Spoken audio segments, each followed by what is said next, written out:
This is the Witcher podcast on TV Podcast Industries. We're talking about the first part of Witcher Season 2, episodes 1 to 4. I look a tad different since you saw me last. But I could say the same of you.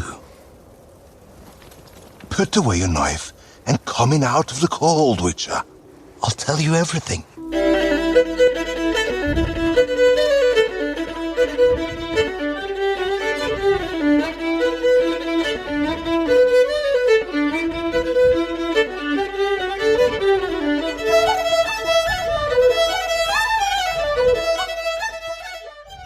Welcome back, fellow Witchers. We're talking about The Witcher Season 2 on TV Podcast Industries. Talking about the first 4 episodes of the second season of the show. And I'm one of your hosts, Derek. Hello there, fellow Witchers. I'm one of your hosts, John. And rounding out this trio of... I want to say we're the lower tier Witchers. Yeah. We're not Henry Cavill stacked, but no. I definitely could be Varen. I'm up there, I'd say. I hope so. I think we might be Witchers in training. We're waiting for we should be Witchers in the future, maybe. Yeah, I think I would be the Witcher that is just about to be injected with the serum and probably doesn't survive it. I love it. Just a lonely orphan boy stuck who dies by being injected with a serum from a crazy old man. But welcome back, fellow Witchers. I love this. We started the coverage of Witcher Season 1 a couple of months after we did Watchmen, where we had our fellow Watchers. That's why we obviously have our fellow Witchers. It all makes sense at the time. So we weren't saying that everybody's a Witcher listening or on the podcast. But it's great to be back talking about Witcher Season 2. We are still in a bit of catch-up mode, given our little isolation that we had at the beginning of the year. This is usually the podcast that we do in between Christmas and New Year's when we have nothing else going on and we want to chat to each other about something nerdy. It's usually The Witcher that takes that place. But so we're a little bit late. This show came out the 23rd, I think, of December. It came out just 17th of December, just that week before Christmas. So we're a little bit late, but we are here. And we do want to talk about the second season of Witcher. Because it is, spoiler alert, good. Yeah, absolutely. I was wondering if it was lightning in a bottle. That we last year, it was, as you say, this is usually in our down period. The beginning of Christmas, end of that period, kind of like over the New Year's. Mm-hmm. And usually there's a void. And I was like, oh, maybe it's lightning in a bottle. Maybe it's just this once off. Because we've also been spoiled with The Wheel of Time and a number of other high fantasy kind of Shadow and Bone. And there's been a number of other quality high fantasy kind of shows in the last 12 months. In my opinion, it's not. They kind of, I believe, really stepped up to the plate. Yep. And they know what they are in this beginning season or the first half. Absolutely, and I'll absolutely say this is way better than the first half of Season 1 as well. I know when we did our first podcast about The Witcher, those 4 episodes, I was kind of going, well, if I wasn't committed to doing the podcast, I don't know whether they'd be on board for those other 4 episodes. I think they've stepped up, opened up the world for the second season. It's been really fun watching. I remember that, doubting Derek. That's indeed. Me. But I mean, as well, there's certainly less Geralt bath action this time, but I'm absolutely loving the many sighs of Geralt in this one. The deadpan looks. He is humming, he is sighing, he seems very jaded, sort of slightly knackered, actually. So I'm really enjoying it, and I agree. Definitely, this has been really good so far, this first half. And dare I say it, they're even referencing themselves from the previous season as well. We will talk about it. We will talk about it, absolutely. As I said, we are going to talk about the first 4 episodes of Season 2 of The Witcher. If you want to share any thoughts that you have on the show, we'd love to hear your feedback. Just email us to feedback@tvpodcastindustries.com, or you can pop over to our Facebook group at facebook.com/groups/tvpodcastindustries. There is a spoiler post for the first half of the season. Another one will go up after we release this episode, so you can share your thoughts on the second half of the season, because we'd love to hear you following on and let us know what you think of the show. If you haven't subscribed to the podcast, you can subscribe to it over on tvpodcastindustries.com. We do have 2 episodes covering the first season of The Witcher over there on the website as well. A little more difficult to find because it's quite a long time ago that we did the first season. It's about 140 episodes ago, I think. About roughly, that, like yeah. that. You know, not a small amount. What's that? About 3 weeks worth of our Content. stuff? But if you enjoy what you hear, why not also head on over to patreon.com/tvpodcast, where you can help us keep the lights on, the hamsters running, and dare I say it, the mutagens in the Witchers going, so we may continue to fight this evil. Yeah. Or if you just want to do a one-off donation, why not buy us a coffee at buymeacoffee.com/tvpi. Every bit of support is always appreciated. Absolutely. Hopefully it means we can create new editors in the future. Yes. We can create them from orphan boys. Yeah. There must be a program out there somewhere that will edit. We need AI. We need AI editing technology. Do you know this is boring for anybody who's not a podcaster? There is actually a tool to do it. You can. It gives you a transcript of our entire conversation, and you can select the things to edit out in the transcript and the document effectively, and then it goes in and edits out. But apparently, it's really choppy and sounds much worse than our conversations and the tremendous amount of editing that I do without AI, John. No, you are AI. Something like maybe. Sorry, not you're just You're intelligence. I am I. Exactly. There's nothing artificial. No, about there him. isn't. Nope, not at all. Really isn't.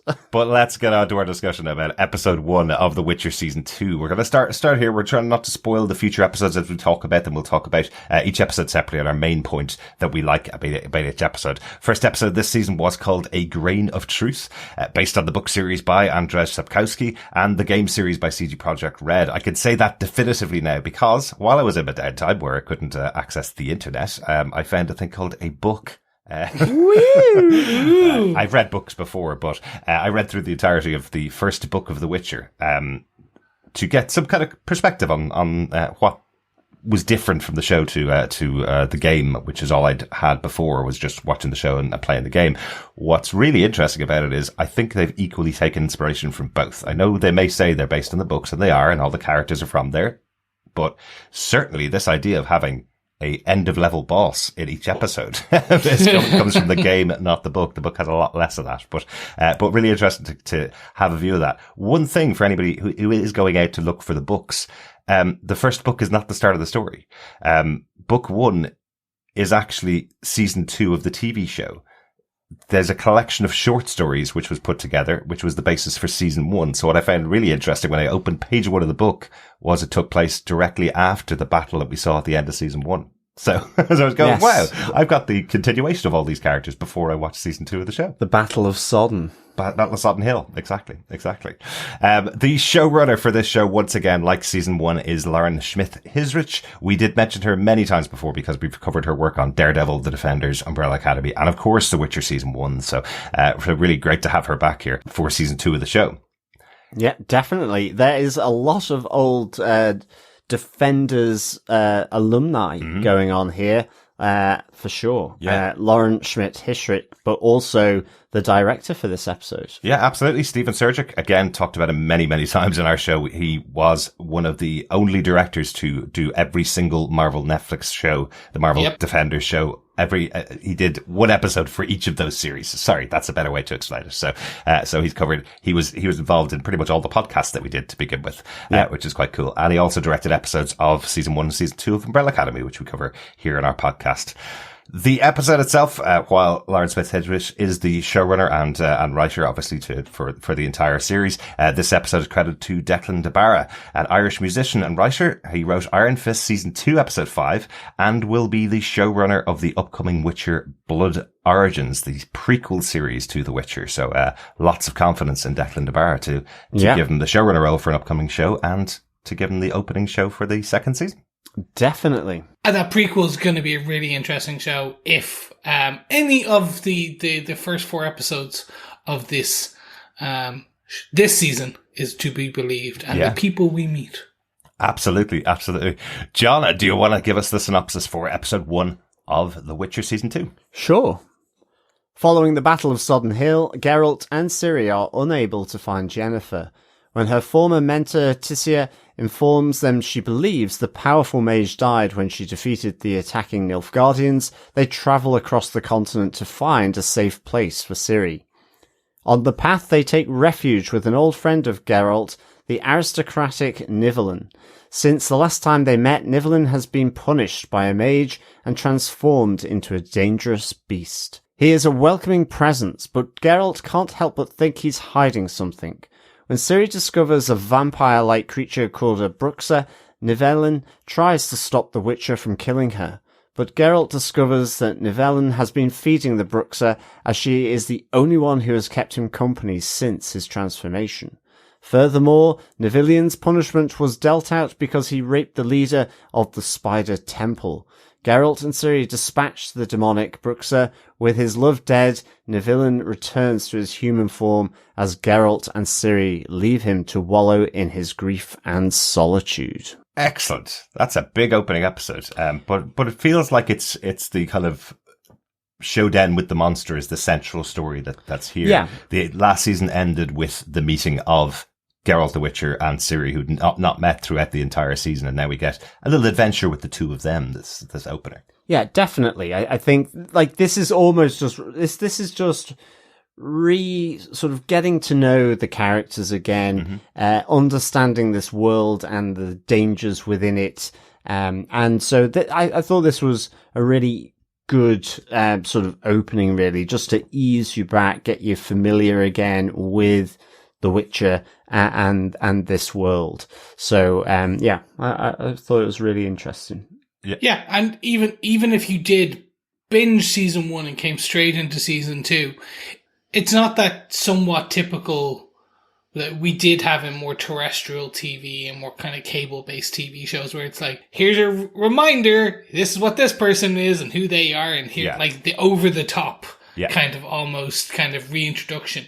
It was just a nice, you could almost bookend this, if it wasn't for Ciri being with Geralt, you could bookend this, this episode anywhere in kind of the show, because it's a standalone story to a degree, aside from the Sodden Hill death part, the actual Witcher part, the battle and who he's fighting and thing.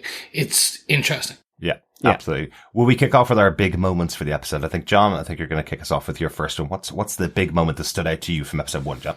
It's the demon, the Bruxa, and Geralt's friend Nivellen. We say a monster. He looked like a big boar. I definitely kept tasting sort of smoked bacon.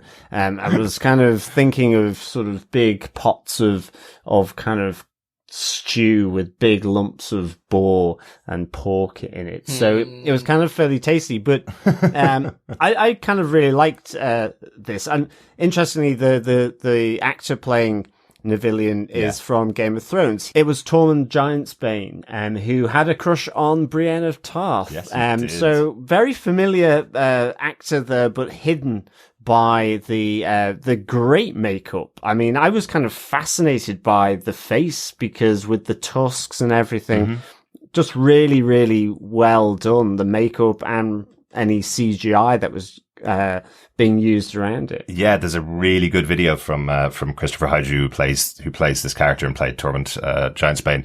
Really good video of him getting in the chair, sitting there, getting the makeup on, and how they created the makeup for him. It's fantastic. It is 3 or 4 hours in the chair trying to get this boar head on. I was really pleased with myself when I was writing it down, going, oh, they're having this conversation. And I wrote down going, and Geralt's being a bit of a bore, ha ha ha. And then they made the joke on the screen. I was like, okay, I guess it's my style of humor in this episode as well. Yeah, no, it was really good. But here, he's an old friend transformed, and also so there's that mystery here for Geralt, and also that there's a bit of betting about.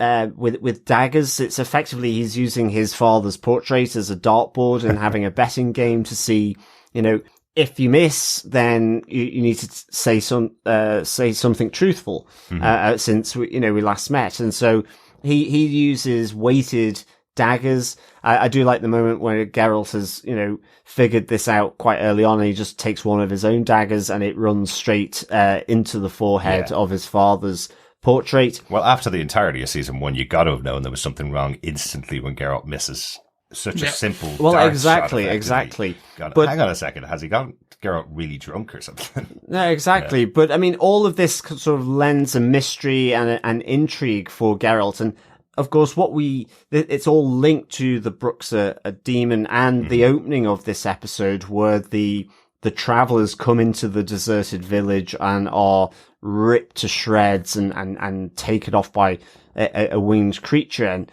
it links to then this woman that we see with Ciri, being really intrigued by Ciri as she's resting, as she's bathing, but as well to the Bruxa demon.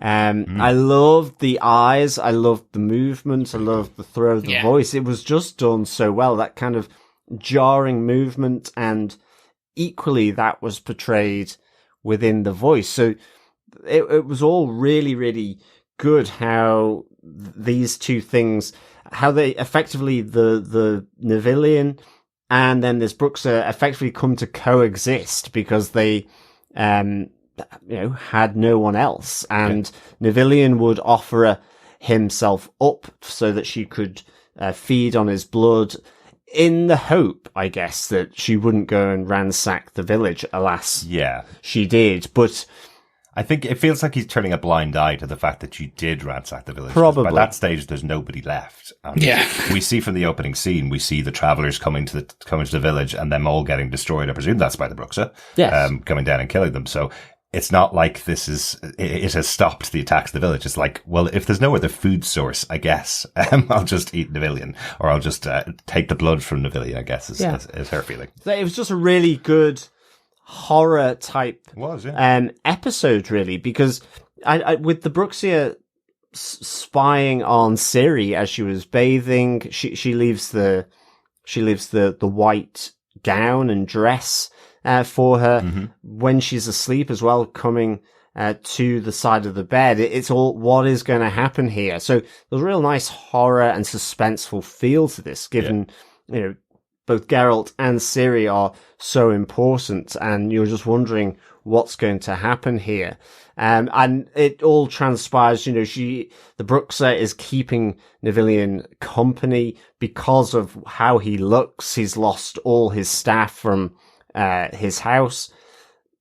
I guess the villagers would have been repelled by his look, but ultimately, because of why the curse was placed upon him, which was because he raped someone, and that's where the curse comes from. So he ends up being a very tragic figure, which you really get the sense of. I mean, again, it's that acting underneath all that prosthetic and makeup is really difficult, but you really got that sense from Nivellen, the tragedy personally that has befallen him, but also just simply the horrendous nature of him to do what he did, and this ultimately was his punishment by the Spider Temple, and it is ultimately a demon that will keep him company, that doesn't mind or has no issue with Nivellen. And so there's the great final battle once Geralt figures out what this woman is. And really, again, just really good effects here, going from this really pretty, although creepy, lady that can crawl like a spider around the rooms to, a fairly grotesque, spindly, vampire-like creature that flies around. But ultimately, teeth when she's screaming is just really, really, really cool. But ultimately is dispatched by Geralt's sword quite nicely as well. Absolutely. Like, one of the really interesting things, I love how Kristofer Hivju plays this role of the villain. I think he was supposed to actually get a bigger role in the show originally, and then there was some issue with COVID, so he came back to do this bit part rather than being able to have a bigger role in the show. So when they were filming this episode is when COVID hit. So March 2020, when they were filming this episode in particular, production shut. So that was like, I think they had to refilm from the beginning the scenes, but yeah, essentially this was maybe, I don't know when they filmed, maybe they'd filmed other parts of it, but essentially as they were filming this episode, parts of this episode is when COVID hit. So that was the interesting part. Yeah, exactly. But I think he was supposed to have a bigger role in the overall series, not this role. I think he got this role as kind of consolation because he couldn't be involved in the full season in the original role that he had. Interesting. As far as I remember an apology on Twitter from him saying he couldn't, unfortunately, fulfill the commitment of doing the full season. So I'll have to check that out and confirm it for next time. I remember that. I think it was to do with the character Nivellen was supposed to play a larger role. Maybe. Could be that as well. Yeah. But I love how he plays this because he's playing it so shadily, as you say, John. He's playing it like this tragedy. Throughout, he's saying, "Oh, you know me, Geralt. I got drunk and then did something really stupid. I went in and wrecked the spider temple, and they punished me for it. That's why I'm this way." And then Geralt's kind of questioning him instantly, kind of going, "This seems like a big punishment for what you've done." What's the key to this? Give me the couple of words that you may have heard, because he wants to unlock what it is that will break the curse from him. So the minute he says you have to kill the love or something like that, you can see Geralt putting the pieces together and going, "Oh no, that's definitely not what this guy did." Which I really like, and that comes out really well from the character. It's a tragedy up until he tells you what he actually did, and then you realize how abhorrent he is as a person, and that's exactly how he's treated by Geralt. This is a really old friend of his. You see the conversations between them. You know they know each other really, really well. And Geralt cuts him off and goes, "That's it. You can deal with your solitude." Well, that's it. But it's also that with the death of Bruxa, then the curse is lifted over Nivellen.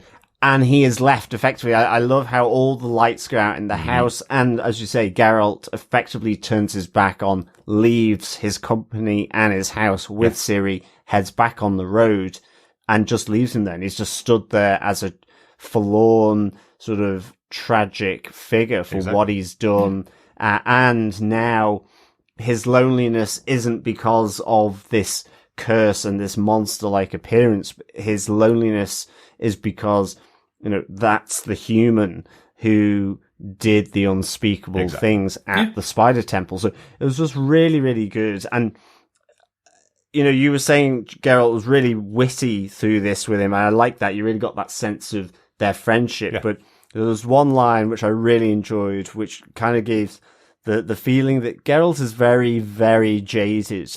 He knows way too much about the evils of the world and how the politics and the world operates. Whereas it just says, "I've lived through 3 dark ages and an end of days." So he's like, I've seen it all before. Yeah. This is nothing. He's just kind of, and a sigh, I guess. Exactly, of course, a little hum from Geralt. Chris, will we go on to your big moment from the episode? Is it connected to this, or is there other stuff to bring in? Yeah, it's very much the Beauty and Beast overtones of the story, because it really goes beyond. It's that dark, and a lot of Witcher is this. Even the books, it's the stories that the fairy tales but with a lot of a darker overtone. Yeah.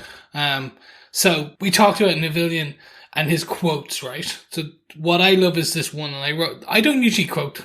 You guys know this. But it was, "Monsters are more than just hard looks and claws and teeth. Monsters are born of deeds done, unforgivable ones." Mm-hmm. As soon as Nivellen says that to Ciri, I was like, oh, okay. This is now not the lighthearted Beauty and the Beast, somewhat interesting thing. This is where they're going to take this darker and darker and darker. And you do find out all of his servants, the Bruxa killed. And then she moved from the house and the estate into the village, and he kept turning his eyes. He said, "I just didn't believe it. I cast my eyes away." He turned away. He just didn't care. And the whole thing, he would let her kill him every night to satiate her appetite. Mm-hmm. And then he just turned, because of love, he turned his eyes when she started wanting more and all that. So I loved that. I thought it was just this very basic Beauty and the Beast. I thought that's what it was going to be. And I thought, based on some of the jokes, like when he turns around to Geralt and was like, "What happened to you?" I think Geralt says, "What happened to you?" And he goes, "Oh, that's a tale for to be told over wine, and he goes, "What about you?" And he goes, "That's a tale for a wine cellar." Yes, It's like, really good. okay, we're going to get a bit of banter. Yeah. And then it just kept getting darker. And then, as you said, that ending from Geralt, which is, you killed yourself 100 times. You said this. Mm-hmm. You know how to do it then. Exactly. And just walks. I was like, oh, yeah. Okay, this is not going to be a happy-go-lucky, like, things are not going to get better. Yeah. Yeah. And we get one other grain of kind of from this, which is, the world is changing, and we start to get more and more information about how looming evil approaches. Yes. Mm-hmm. And I thought, oh, this is what they're setting up. So they say a very key thing, and anyone who played the game, especially the third one, will know the term. It's called the Wild Hunt. Mm-hmm. They say the Wild Hunt is riding. We've seen them in the sky, etc. Yeah. And that's interesting for non-book readers and things like that. Basically, you've kind of got an understanding as these first 4 episodes kind of go on, but before that, the Wild Hunt is basically Ragnarok. Like, it's the end of days. They call it the Wild Hunt, the end of days. They start to allude to all these things, and especially in this episode, something big and bad is coming. Ciri says it in the beginning of this episode. Yeah. Yes. And evil is looming behind me. A shadow is following me. Absolutely. Well, there's the talk of the wraiths of Morhog as portents of doom, isn't there? Yeah. In this, Yeah. and that Ciri can see the future. What will be this portent of doom that's coming, but it's how she's connected to it as well that's really kind of mysterious and intriguing. Well, exactly. And also the suggestion that massive battle that we saw in Sodden Hill last episode is only a minor skirmish in the minds of the Nilfgaardians. That was something simply we were throwing stuff at you to try and take the hill, but that's nothing compared to what's actually coming down the path. Really interesting. Yeah, really good stuff. Good catch on that one, Chris. What about yourself, Dirk? From my point, I want to just talk about the only other character that's majorly featured in the episode, which is Tissaia. I love the opening sequence with her where she's trying to find some kind of remnants of Yennefer. So she's going to the dying soldiers and replaying the last few moments of their lives in first person flashback. It's so interesting seeing those dying moments as she's trying to pick out if any of them saw Yennefer after the last time she did.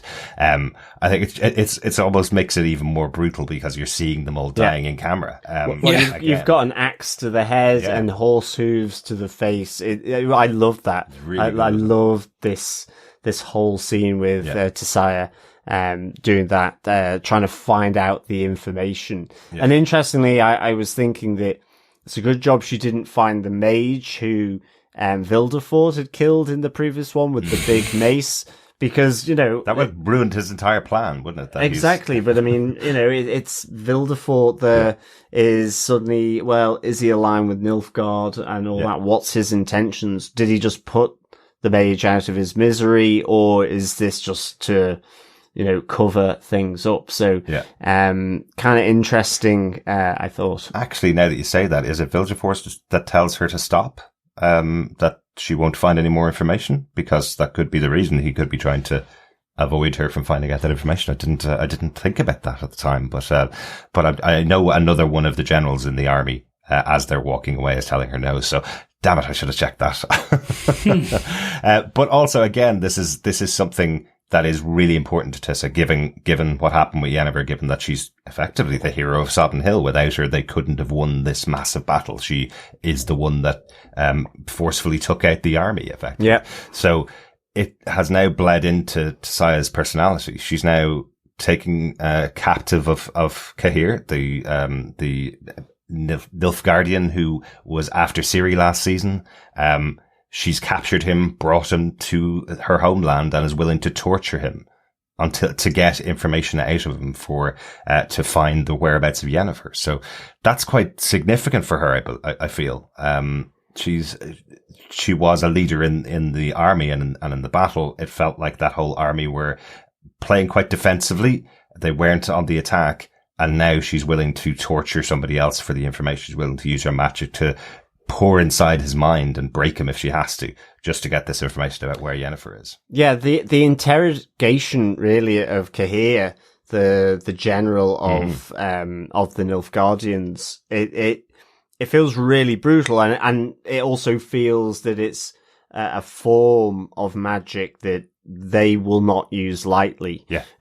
So that's always kind of a nice little struggle to see that. But of course, Tissaia is very much wants to find out where Yennefer is because of the nature that she used the flame magic and so on, and what chaos. And the chaos. Yeah, exactly. So what that means, but also that's her prodigy, effectively. It's just the person she's trained, so it is keen to find out more information from Cahir. So that whole that scene was really nice, and we also, just as a reminder, it is the white flame will cleanse us all, says Cahir, and again, it's just, at least for me, you know, the white flame is quite nebulous thing at the moment. You know, it's referred to, but as such, it's still a bit of an unknown quantity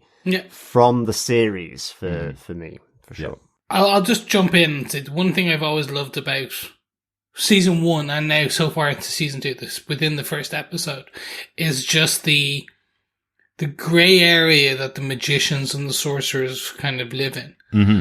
This kind of how they build themselves up to be these advisors, and that there's areas they will never go to, they'll never touch this, and it's like, we'll never do that, their version of dark magic, chaos magic, and that's what Yennefer does.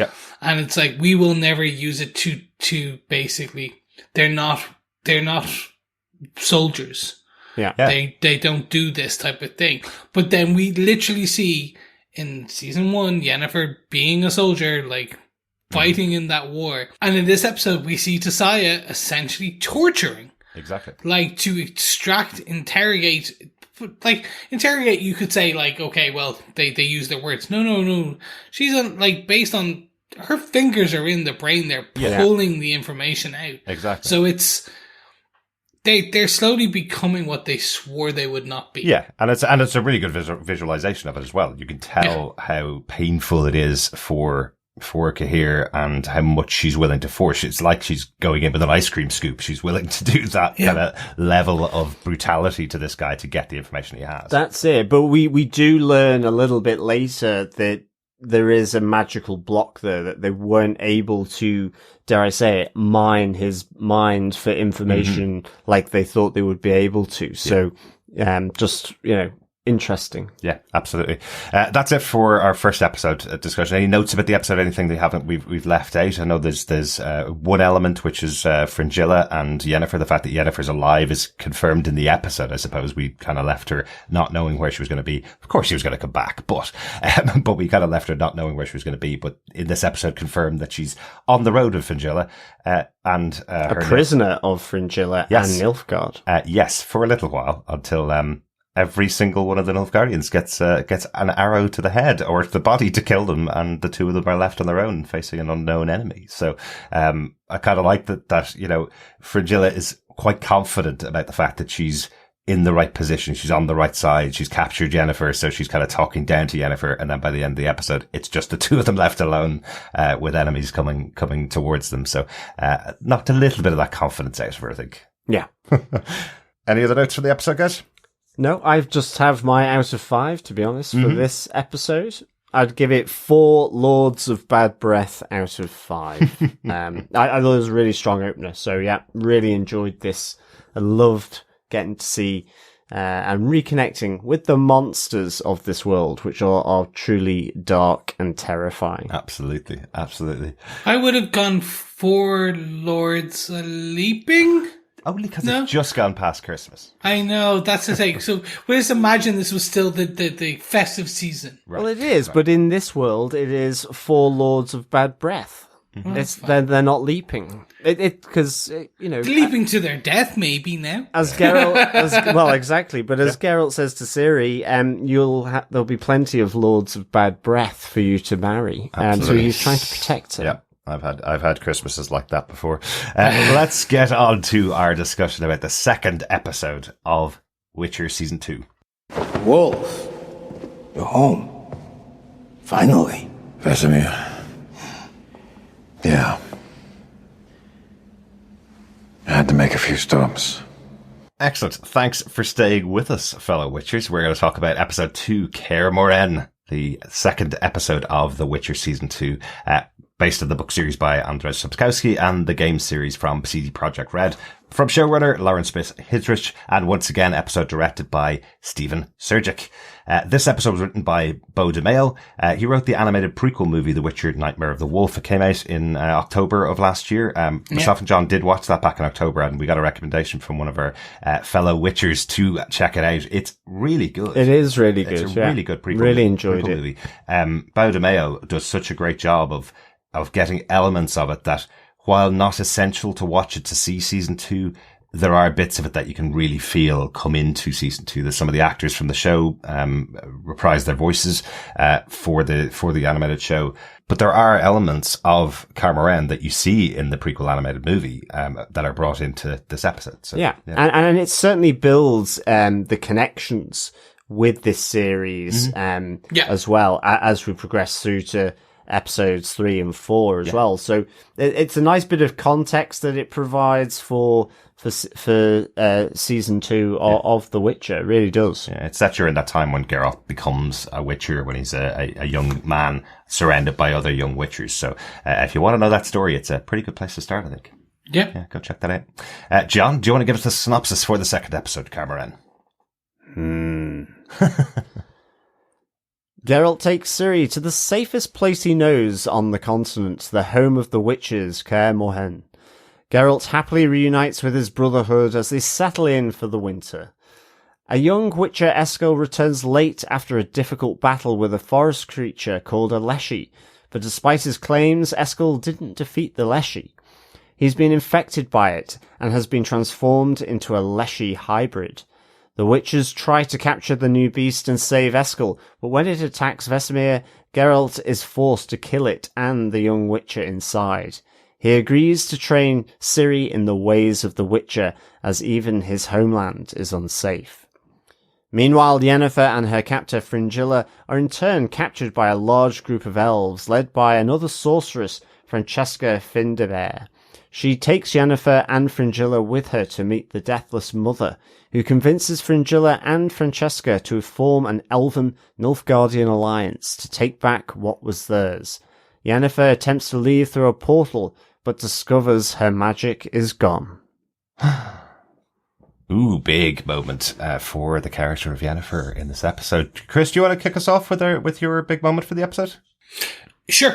My very much big point was Yennefer, the not so powerful. Mm-hmm.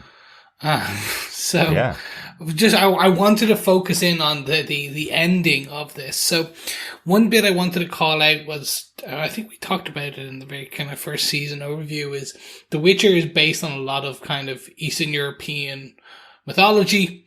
So you get Baba Yaga, which is their big bad witch in the woods. And this evil one that Yennefer goes to, including the hut with no doors, is directly kind of linked to the mythology of Baba Yaga. Right. Baba Yaga lived in a hut in the woods that had chicken legs. Right. That grew on basilisk legs and had no doors until you uttered the enchantment for Baba Yaga. Mm-hmm. And she would then allow you in and you would go and meet this. So I was like, where are they going with this? Like, they went downstairs in a thing and now they're in the woods. I was like, it's getting interesting. Are we going to meet just an old elven witch called Baba Yaga? No, we get this other type of entity thing. And this is still a longer play, and we'll kind of how this all works out between the three different people is interesting. But more, it's the focus on Yennefer the Powerless now that I'm interested in, because all of season one, well, the story of season one was the birth of Yennefer, her storyline was her birth, her origin story up until the ending of where she has been in Sodden Hill. And as you said, like, it's that kind of, she was powerless, she became powerful, she became Yennefer of Vengerberg, and then Yennefer, the savior of Sodden Hill, the also powerful, who tapped into chaos magic and really was this hero. She's not there. She doesn't have it. Yeah. And it was so interesting to find that out, because we thought that she was just wearing the shackles that were stopping her with her power, when in actual fact she no longer has magic. She's lost it now. Exactly. Because you're right that the storyline of the season, in the first season, was about her getting her power, but kind of the second half of the season, I know the story was very different in the first season, moved around timelines, but kind of the second part of her story was not just that she'd become magical, it was about her attaining every form of power she could possibly get her hands on to achieve something that was chaos.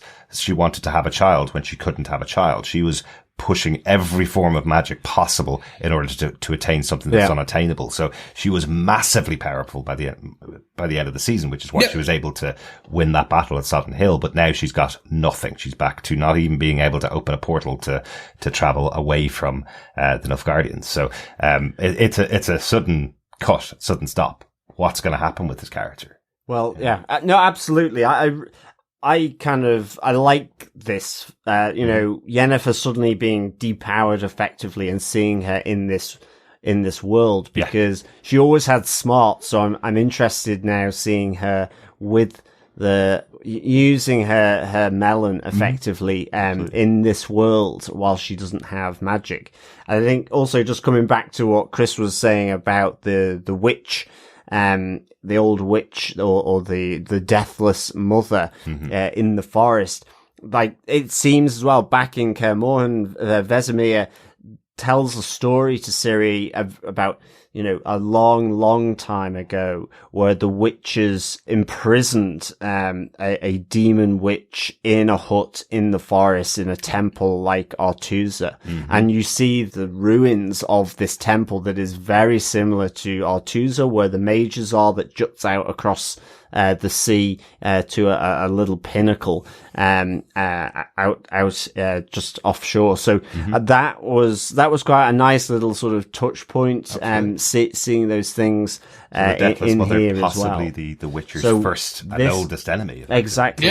Which it was really good. And then just that idea of the shared dreams, that effectively what comes to Fringilla, to the Elf Queen, and to Yennefer, what they're looking for. So, I mean, there are deals being made, separate deals, with the hooded figures in their dreams, of different colors. So, that was really nice in this episode as well. Really, really enjoyed that. Absolutely, and if you tie it to fables and stories, effectively, it's another layer on top of who the Deathless Mother is. She's visiting each one of these three people in the visit that they would want to see, a real demonic thing to do. It's who is she presenting as to convince each of these people to do what she wants them to do. I love that Yennefer's kind of going, nope, done, I'm out. But Fringilla and the Elf Queen Francesca are both convinced of this plan to merge the elves and the Nilfgaardians together to form a new army versus the rest of the world, versus the humans, really. And that makes sense, given the elves really seem pretty nomadic, Yeah. No, and that's one of the fun parts of this. We've talked about the death of the looming of the evil. We talked about that in episode 1 of the season, i.e. like the Ragnarok or the Wild Hunt is coming and like all the evils. So when we hear when we start to connect the dots that one of the most powerful ancient evils that the Witchers have ever faced is pretty much about to be released, and we're connecting these dots, we're like, and this is episode 2. Reminder, episode 2, and we're meeting potentially the most biggest evil, and you're like, all right, okay, the wheels are coming off. We're going full steam on episode 2. Absolutely. Anything else on Yennefer, Chris? No. I was just about to ask you, what was your big point for this episode? Do you know, it's something that I really like about a second season of a show is I love that when they start to really expand the world out. They had a lot of locations in the last season and loads of timelines going on, but I still felt the story itself felt smaller than already it feels in the second season. And one of the elements that they've added, which is my point for the episode, is the elves of this world. In loads of fantasy stories, there are elves, and they're always looked upon as beautiful creatures that are quite soft-spoken, but good fighters, kind of thing. Whereas here, they're looked on as the ancient past that the humans want to get rid of from this world. They're treated abhorrently throughout. They're hunted down like something that needs to be ridden from the world, effectively.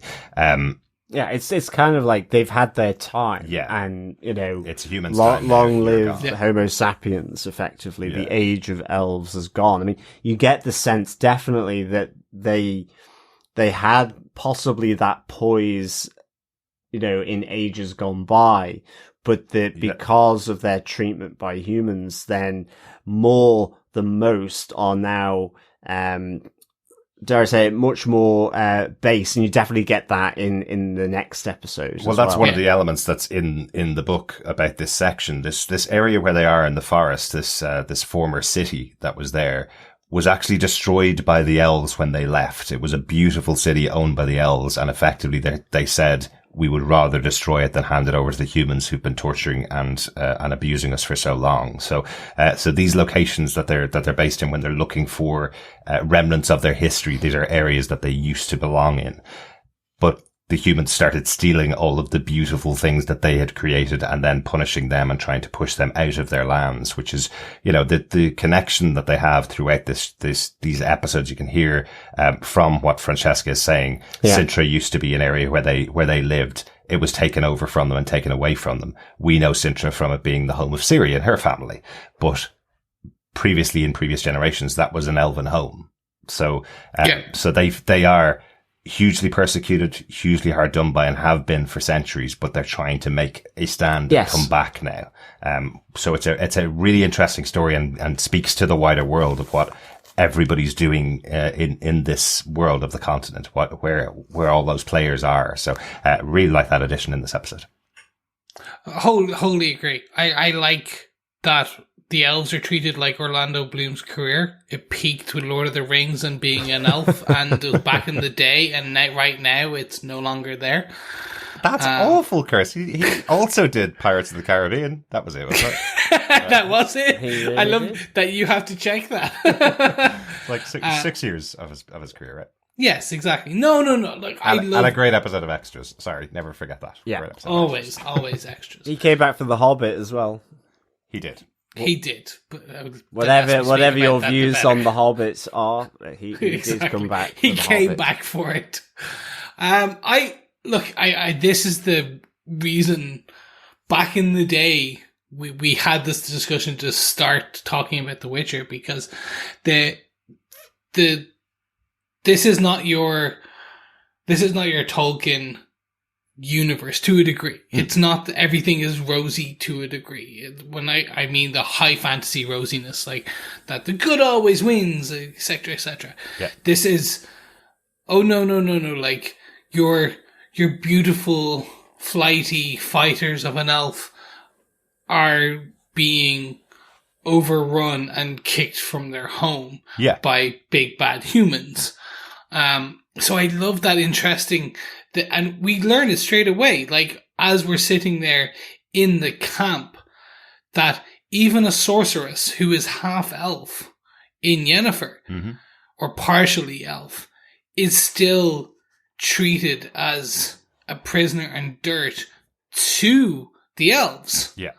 And you're like, that's where it's starting to get to, that, hey, no, you're siding with the enemy. Like, you're like us, but you're worse because you're dealing with that. Yeah, it really adds a nice complexity to it, because it is, like you say, Yennefer, a half quarter elven and the other human, but looked down upon by the elves, or the elves don't want to consider her. At the same time, the reverse is the case with the humans that we see, certainly in the episode 3, where Yennefer is distrusted because she has elven lineage in her, and so but it's also there's that element where they're actually exactly the same. It's just that overarching all of that is that the humans have got the predominance, and so are, at once they would have just tolerated it, but whereas now they're persecuting them, and again that comes out further over the next few episodes. But so it shows the complexity of these different cultures within this world, and reflects, effectively what happens in this world in different ways, Yeah, absolutely. So I thought this was really good. I definitely loved the introduction of the elves. And I like you say, I really like that they're kind of potty-mouthed, to be honest. Well, absolutely. They'll pick their nose. And quite frankly, you wouldn't see Elrond do that, I don't think. Probably not. He's off on the Western Shores. But I do like that they add the complexity about him. Like, it is focused right now on Yennefer and the fact that she has some elven blood in her past. But this is all introduced in the book in one conversation right at the beginning. It's the opening story. So that just shows you how important this is to the world. The opening conversation that's going on in a bar between dwarves and humans and elves is about the fact that there is a movement to rid the world of elves, and the elves have been here so long. They were here at the birth of humanity. They were the dominant species on the planet, and they have been reduced and reduced and reduced now to the point that they're not.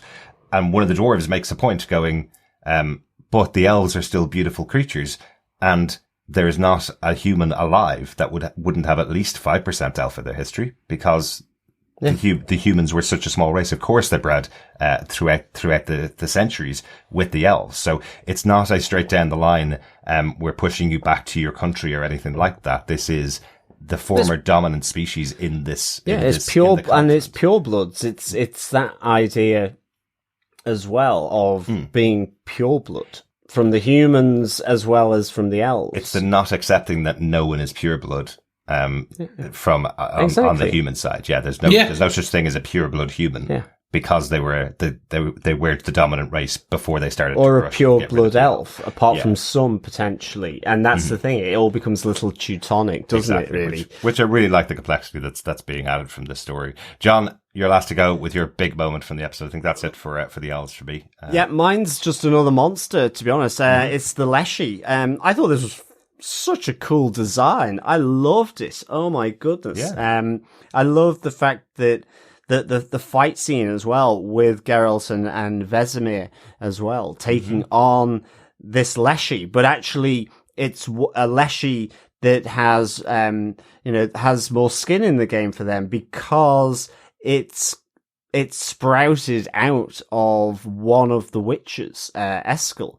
And, to the wider point of this world, the world is evolving, monsters are changing. And again, it's something that connects back to that animated series that we talked about. So I love this, but I mean, first and foremost, I love that the design of, the Leshy, and the tree. I love the fight with, all the branches rushing into the kind of that central room, where the witches kind of do their experiments and so on.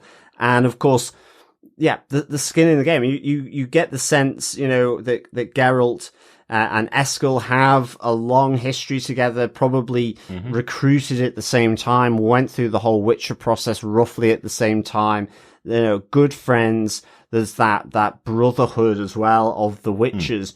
And so suddenly as well, just seeing kind of the little Groot sprouting out of his shoulder blade, and seeing that evolve into that whole design of this Leshy. It's fabulous. I thought was really, really cool. I have to say, and to be honest, I think that's really about it, really. I just thought it looked like properly well done, and to the fight scene, certainly with the blade, sort of Geralt sort of lighting, putting the Igni spell on it. Yeah, lighting that blade with the spell, and then having to thrust it into effectively his friend's heart, who's been consumed and taken over by this Leshy that is evolving to be able to do this. I mean, the important thing is that Leshies have never done this before, and it is the shifting sands on the continent that are beginning to unleash new monsters, evolving things that are happening in this world. And it's unsettling for Geralt, and you get those few moments where it becomes unsettling, for him. So I thought this was really, really nicely done. Yeah, it really was. And I do like that Geralt defeats, we'll say, Leshy Eskel, defeats him the same way that Eskel was told he could have defeated the Leshy that he was fighting. Yeah. He was going, for 6 I had a hours. 6-hour fight, and they're going, all you need to do is stab in the heart with some fire. Why did that not occur to you in the 6 hours of battle? But that, I think, because that kind of took me off guard that this could have happened to Eskel. I knew there was a pending danger coming. It was something about them having the group of prostitutes they brought home from the bar to Cameron. I know you don't do that with the Witchers. This is a hidden home for them. You don't bring people back to it. It's not something that you would generally do, especially when you're hiding someone like Ciri there. I thought that was the thing we were being warned about throughout the episode, that, hang on a second, Eskel has brought people into this home that he shouldn't have brought in. Yeah. So I was watching them. And then it turns out they were going, we never should have come to party with Witchers because your place is cray-cray. Really like that. But, so that took me off guard that that's what could happen with Eskel, that he would be the one that would transform, especially because there's so few Witchers left. It feels like we've just lost another one off the table. Yeah, no, exactly. But they went out of the way to make you not like this character from moment one. Yeah. I was like, oh no, why not do it make it one of the characters you really get invested in. I understand why, because they want him around further in. I love that this one for me feels like a direct stab at the heart, literally, for Lord of the Rings fans in the Treebeard kind of. Oh, right. Because even the prostitute slags Eskel for his battle with the 6-hour battle, and he then gets angry and then becomes the Treebeard and becomes the Leshy. I just thought it was, as you said, John, looked beautiful. The fight was, now my only problem, and it's nothing to do with this episode, that fight battle was ruined for me by the Graham Norton show. Okay. When Henry Cavill was doing his PR kind of press tour, he was on the Graham Norton show, and this was the clip they showed. Oh, right. And they showed all the tree bits going in, and I was like, now I know what's happening. Right. And I understand, I know what this is going to be. So, not a slight on the show at all. It was so good. I just wish I had not seen it, I should say. Yeah, good memory, Chris. We saw that episode, and I do not remember that clip being shown. That's hilarious. I mean, it's I think as well, it's the darker side of myth, isn't it? So like you say, the Leshy here is different to, I guess, Treebeard, or the green tree or the green man in Wheel of Time, because that's taking the kind of the nature side of it, the guardians of nature, and then you have the Leshy here, which is evil. It's like with the witch from the first one, the Baba Yaga, and all of that kind of thing, or like Hansel and Gretel or whatever it might be. It's all the Beauty and the Beast. Exactly. It's all the kind of darkness. So it's just that different take, isn't it, on fantasy? It brings it much darker and much more connected to, as you say, the mythologies and the things used to frighten children and adults, in their way of life. Absolutely. Oh, they still frighten me. There was a few jumps from John. Certainly was. Always is. Definitely. But a good one. Yeah, a good monster of the week being tied in with the Witchers this time. Agreed. Yeah, good stuff. But I think we're at the end of this episode. Gents, any notes for this one? Not for me. I definitely have one note. Vesemir. We have our introduction of Vesemir. The kind of leader of the Witchers. A really important character, but we never got to see him throughout season 1. He's a very central character to the story of Geralt and the story of who the Witchers are. So I think it's really good to see him in the episode. Plays exactly as I would expect him to play in the show. He's really good. I like this character. I like this kind of he is stoic and he is a really confident character, but very different to Geralt. And I think the two of them together work really, really well. Yeah. Yeah. This is the character that everyone wanted Mark Hamill to play. Oh, right. There was petitions in all of season 1 to get Mark Hamill because he looked so much like Luke towards the end in the sequels. Quick note from me, on the tree, they have, the actual, the amulet from Geralt in the video games, as well as his 2 swords. Okay. That Ciri sees. So the 2 starting swords in the 3rd game are on display as they enter the armory. Very good. The ones that Ciri sees. I was like, nice little nod just to kind of for those who kind of have played those games so much. And this is the Witcher tree that's covered by all the Witcher medallions as well. Correct, yes. All the dead Witchers. So something I noticed much more this time was the warning that those medallions give for the impending doom. It's something that's really clear in the book that's what's happening every time they're close to something evil. The medallion gives them some kind of warning ahead of time. Their little Spidey sense. Exactly. Witcher sense. The Witcher sense. But I loved that moment when the Leshy's breaking out from Esker and you see all the medallions going on the tree. I thought that was pretty cool. I think that's it for our notes. John, what's your out of 5 for this episode? Yeah, and obviously great minds think alike, like myself and Chris. I would give this 4.5 psycho tree beards out of 5.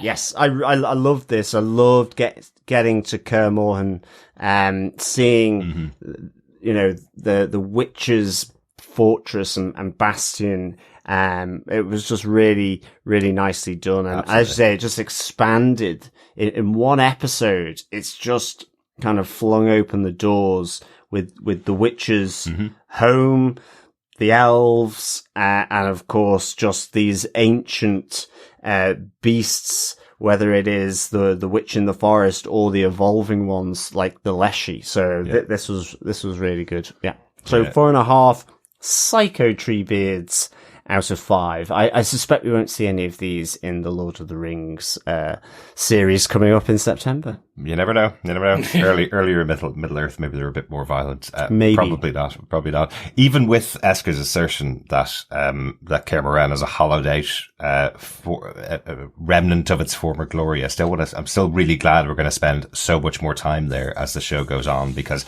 it really establishes itself quite well as this central location. I think the Brotherhood of the Witchers themselves definitely really, really well. This place where they hunker down for the winter before they go out on the next big missions to go and gather coin and take out all the beasts across the land of the continent. I love their home, even though, as I say, Esker is saying to Ciri, you're not going to like it here. It's just a shell of its former glory.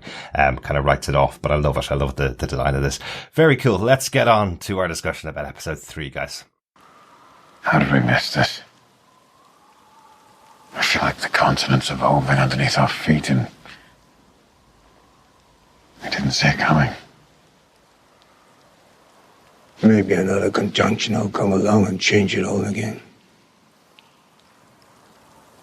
I know you think I'm mad, but I need to know what happened. If it were your child, you'd be going crazy to figure it out. What you missed. What you could have done differently. I know. It's a burden I now share. Welcome back, fellow Witchers, for episode 3, our discussion of what is lost? What is lost in this episode? Well, Was is lost, yeah. Well, I believe it was essentially purgatory with a mix of time and space, but it was J.J. Abrams' kind of starting block. Kind of.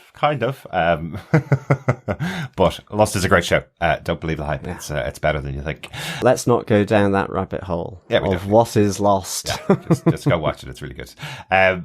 The show, of course, based on the book series by Andrzej Sapkowski and the game series by CD Projekt Red. Showrunner for the show is Lauren Schmidt-Hissrich. Once again, we have to call these people out because they're really important and their involvement in the show is really important. This episode was directed by Sarah O'Gorman, a British director. This is her first of 2 episodes for this season of the show, but has directed tons and tons of TV show, including one of your favorites, John. She's directed 2 episodes of The Last Kingdom. Yeah, very good. And it's perfect territory for her. I mean, I know The Last Kingdom is kind of Vikings and Saxons and so on, but it's kind of got the same vibe as The Witcher. Just there's not magic, but they all believe in magic, which is the difference, I guess. But no one can actually Game of Thrones practice without the dragons. And a little lower budget. It's certainly lower budget. Yeah. I don't know whether I've ever told this story on the podcast because a lot of times I'm left editing the show when John goes and has to watch fill his time with things that I don't watch with him. So he chose The Last Kingdom because he's really interested in history and the Viking stuff. And every time I'd come down, he'd have watched 3 or 4 more episodes of the show, and then 3 or 4 more, and then 3 or 4 more. He'd gotten through like 5 seasons of the show over the course of a couple of months while I was doing the editing after the podcast. It came up to his birthday, and I knew he was really enjoying the show. So I went out to get the series of books that The Last Kingdom was based on, and ordered them, got them sent to us. They came in and there was 15 books for John to read, at his leisure. I'm still working through them. I've only actually covered one of them because I read it during the lovely nice weather. In fact, to be honest, it's kicked off, my book reading, and of course the issue is that I've gone straight into reading Wheel of Time stories. So it's like, of course, too many books, not enough time to read them. Absolutely, but it's one of those ones when you buy a gift for somebody and you go, "This would be great," and then the reality of 15 300-page books arriving at the same time. It was lovely, and they're all quite nice length, to be honest. Yeah. Still, unlike getting a couple of seasons of a TV show, which you could just put on in the background, books you kind of have to actually read, which is a lot of time commitment, but, apparently really good. Go check out, Last Kingdom, with director Sarah O'Gorman doing 2 episodes on there. This episode was written by Claire Higgins, along with, Lauren Schmidt-Hissrich. Claire Higgins worked as a writer's assistant on season 1 of The Witcher and also on The Umbrella Academy with Stephen Surgic and Lauren Schmidt-Hissrich. So really good to see her jumping up in season 2 and getting this second episode credit. Excellent stuff. And she delivers. Yes, she does. She really does. John, do you want to tell us what they gave us with the synopsis for this episode? Sure. After losing her magic, Yennefer returns to the sorcerer's homeland, Artusa. A battle for leadership is underway as Tissaia and Vilgefortz aim for the throne of the Brotherhood. But Stregobor has other plans. He uses his distrust of the elves to throw doubt on Yennefer's allegiances. He forces her to execute the captured Nilfgaardian Cahir in front of all the Brotherhood. Yennefer takes Cahir with her and goes on the run. Meanwhile, Fringilla, the elves and their pregnant leader Francesca settle in Sintra under the protection of the Nilfgaardians. Francesca aims to fight for their right to have a true home on the continent. At the witches' home of Kaer Morhen, Ciri pushes her training on the witches' course The Killer to impress the critical group. She almost completes the trial but leaves plenty of blood behind her. Geralt diverts her attention by bringing Ciri on the hunt for the Leshy that killed Esker, but a creature he's never seen before destroys the Leshy and sets sights on Geralt and Ciri. It chases them, and as Ciri is under attack, Geralt kills the beast. He certainly does. What a great kill as well. Jumping off a cliff to sort of basically slice it in half with his sword. Absolutely. I know we're all gamers here. This definitely reminded me of a God of War quick time event as Geralt jumps off the top of the cliff to take out this new beast.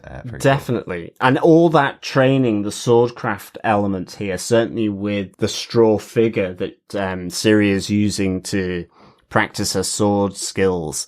That really took me back to the game as well. Another element of the CD Projekt Red game as well. It was really cool. Absolutely. So that was nice. And it touch. is also the opening of the book. The first book of the series is Ciri in her training, going through the exact motions effectively. So it was really interesting to see it brought to screens. So 3 different forms of media telling that same moment effectively. This moment when Ciri is training to become a Witcher. Like, that clearly shows the importance of this scene. You know, Ciri throughout the first season could have been just the princess being saved by the Witcher, but already showing into this second season that she has a far bigger future for her.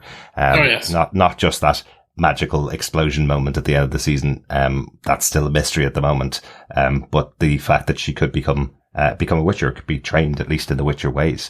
Who wants to start off with their big moment from the episode? John, do you want to kick us off? Yeah, I'm just going to pick up a few threads from the Leshy actually and Eskel, because here we see Geralt guilty about what's happened to Eskel, the fact that he's dead, and then we get that nice gruesome scene with Vizimir doing the autopsy on Eskel to try and figure out what's going on. And as mentioned before, this is where the threads of, there's something not quite right here. First, Leshies aren't supposed to do this, but there's nothing that Vizimir can find from his autopsy that gives any hint why it effectively consumed and took over Eskel's body. Exactly. Is it more tree surgery than autopsy though? Well, there's certainly flesh still under the bark. Right. Or is there? It's more like ash. Well, no, in this scene here, there's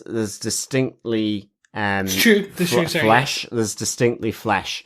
And as well, there's a bit of sort of throwback coming onto Geralt as well from the other witches, particularly Lan Chop, who is is blaming Geralt for the events that happen. Really, I mean, ultimately it's linked to Ciri's presence there, and the fact that they're a brotherhood. Maybe it should remain that. And so there's a lot of things moving through here that are unknown to the witches, and that's unsettling them and really sort of throwing them off guard. And this is where we see that that they've missed with their sort of the ways of the Witcher, the way the world has gone, the way they have been just killing monsters, that they've effectively missed developments and evolutions going on in this world. This is where Geralt says the world is evolving, that a Leshy can now mutate, and witches have become so afraid because there's so few of them. Absolutely. And their dwindling numbers, that they've missed these things which they should know in order to do effectively what they're brought up and trained for as their job. So this uncertainty, this doubting that's going on within the witches, and throwing that as well, another reason for throwing that to Geralt is I really enjoyed, because it just kind of strengthened this society, this group, this brotherhood of the witches, and the internal tensions that are going on there as well. Yeah. And it comes even more to the fore, where there's I don't know what they call it. I'm just calling it the creepy crawly monster. It looks like a mutated centipede effectively. Mm-hmm. But here it is another element that is new, completely different. Geralt hasn't seen it before. And it in fact takes out the original Leshy as well. Which again, the design of that was cool. It looked evil. It looked like a tree. It looked like it could really whip Geralt's ass. And as he's summoning the spell to fire up his sword, then it's just split in two by this even more disgusting creepy crawly monster that is completely new for Geralt. Cool. And so there's all this stuff, and it's linked to a lot of just the little touches that we see with Ciri as well, being slightly mysterious to Geralt as well. So this is all like sort of coming together quite nicely here, and I really enjoyed it. Yeah, it was really interesting, wasn't it? And that kind of layer of the Witchers allowing things to go unnoticed, or things are going unnoticed because there's so few of them, is really important. Remember, this is in this world there would have been hundreds of Witchers at some point in history. So it's not only that there's a small amount of them, it's also the kind of antagonism that's there because they've lost Eskers, because it's also really rare that they lose any Witchers at this stage. They come back together every winter to kind of count and make sure that they are all still alive, that's why they're kind of coming back in Caermaren at this time.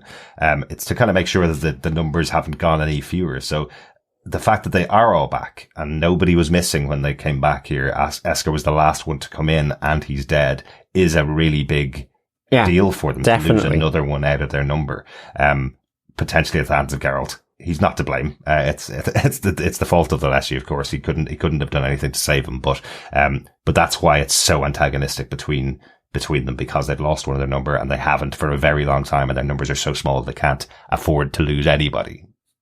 Yeah. No, and they can't make new Witchers. That's the key. Yeah. And that was kind of discussed briefly, I think, a dropped line in the last season. Mm-hmm. And not very much more. We do know that they lost a lot of Witchers. We saw that on the tree. In the last episode, each of those medallions is a different Witcher. And that's been some of them from the sack of Caermaren. And then some of them just through standard work practice. They are monster hunters. Now there are other schools of Witchers, which hasn't really it's been alluded to, in the previous, kind of season. That I'm assuming they'll touch on it more now. That like, this is the school of the wolf, this is the school of the bear, the school of the cat. So there are other Witcher schools and kind of places like that, but to date, within this show right now, it's just really focused on Vizimir and kind of Geralt's kind of school, the school of the wolf, i.e. the wolf head and all the different variations of that. Exactly.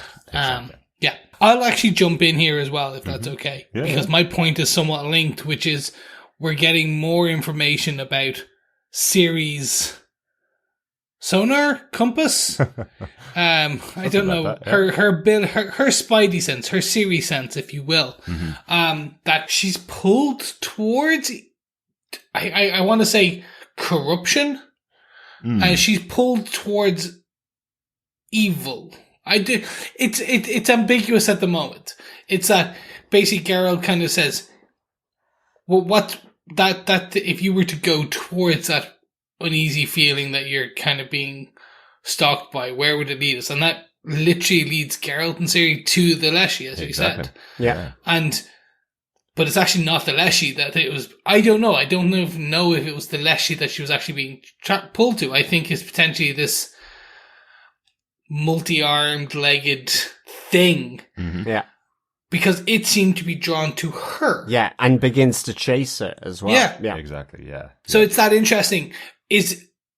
She's able to track them, but they are very much, or whatever this is drawn to and attracted and able to track Ciri. Yeah. This greater storyline that is being built on, and very much is brick by brick by brick, that we're learning more about, to the point where I'm like, I don't fully know. And what's again, like, I haven't finished the full book. I haven't kind of really got very far into the book at all. I know what the storyline in the game is. So I'm curious to see how they're going to continue to build this on, because I don't know if they're going to somewhat depart from that. It is an adaptation, and that's the story. Like, the game is an adaptation of the book. The book is the OG source.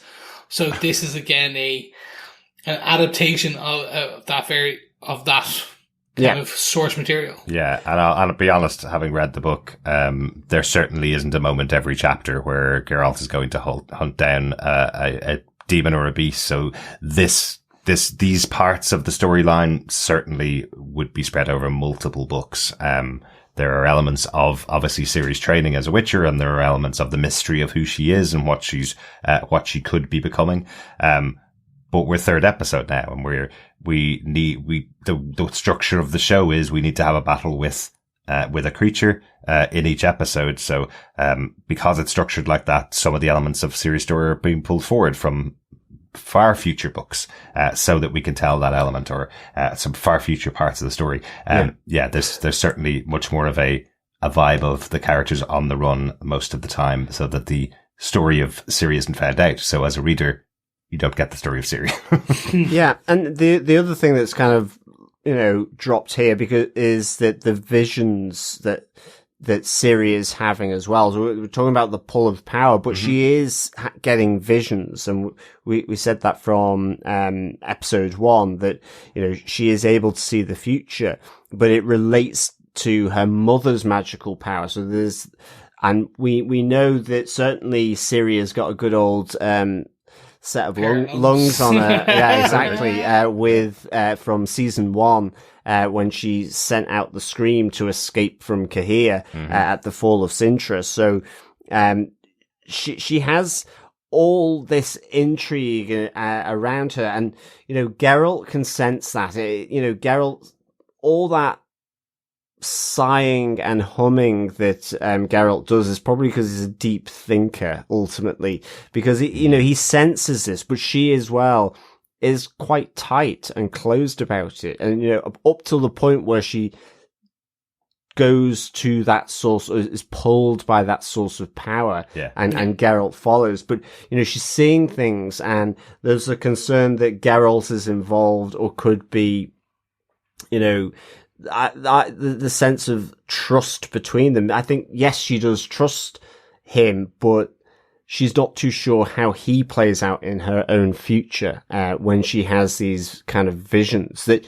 you don't really get to see too much of, really. They're quite, dare I say it, smudged. It's like looking at a painting really close up. I'm wondering if that style is going to be slowly made clearer. Are they going to slowly pan back and kind of sharpen the image over the course of Ciri's power growing this season?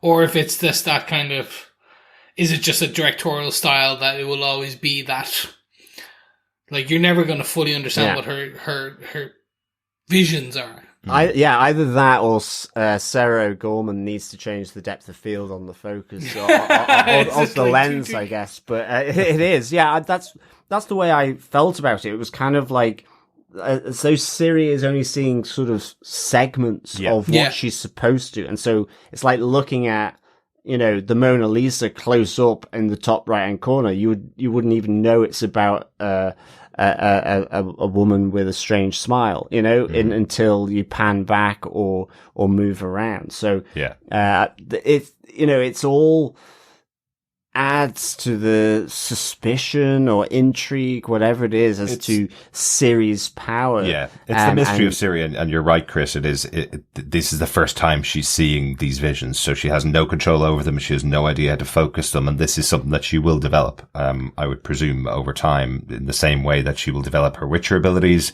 or in the same way that she'll fall into her magical abilities. She'll also potentially have this other power of being able to see the future and be able to see what's going on around her, being able to look at these visions in a different way. So, our two major characters in the show, of course, are Geralt and Yennefer with Ciri. So there's kind of that idea of which side is she going to be on, or is Ciri going to become the center of both of those sides of this world? Is she going to become a super magical person who has also got all the abilities of the Witcher? That's, is that the destiny of Ciri? So, love that in this show. And there's lots going on here in Kaer Morhen, about that development, which is only just starting, which I really like. Really like stuff. Can I take us over to Aretuza, please? You can. The other side of the continent, yes. For my big moment for the episode, the return of Yennefer to Aretuza. I really liked how this played out because, remember, Tissaia has been torturing Cahir, trying to get information about this possible loss of Yennefer. She's writing her name on the board of the dead, mages, the people who died at Sodden Hill. She's committing that now Yennefer is dead, and within about 2 minutes, Yennefer walks through the door, effectively, getting her name wiped back off that list again. Again, the building out of this world comes in, the political intrigue of what's going on in the continent comes in here, because she's told how much Tissaia misses her. She's told how important she was to this battle and how important she was to the war, that she is a hero, but is told she must keep that silent because they're making a play for the main seat now.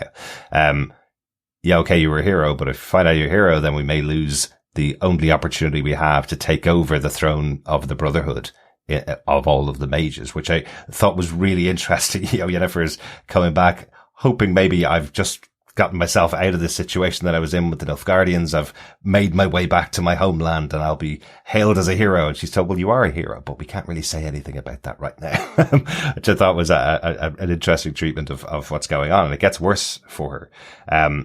The fact that she did spend time with elves and with Nilfgaardians counts massively against her, because the other person on the side of that battle for the seat, for the throne of the Brotherhood, is Stregobor, who has a massive challenge and a massive attack on Tissaia and Vilgefortz, who are working together. He's effectively saying that they're supported by Nilfgaardians, they're supported by elves. And he does this really emotive play to try and dissuade all the rest of the mages from voting for them, which is effectively he lost his hands many years ago because of an elf that was seen to be just an innocent. He lost his hands in that attack, and he does that fantastic moment where he reveals his hands are actually just sorcery. Yeah. That's a really interesting moment, massively emotive, but doing exactly the same racist thing that racists always do. Look at this one time I had an experience with that type of person. That now paints the brush on every single person in that entire race. And he's telling the story saying, it's true because I was there. Nobody else in that room was there. Nobody else knows what was happening with this character. But it really speaks to this world and their treatment of elves. I think it's a really interesting idea what's going on in that room. Yeah, I liked how he relived the destruction of Mirth at the hands of the elf. Mm-hmm. Although, I mean, interestingly, Istredd as well, the guy who was questioned about Nilfgaard and the monoliths that he's studying, comes in to defend her in that way, that one experience. And it is to sort of, throw doubt on Yennefer, vilify her because of her elven lineage, but also because of her use of fire magic, because the destruction of Mirth, the elf, used fire magic in that attack. So yeah, I love this sort of competing interests being played out of Tusa and Stregobor really playing politics here.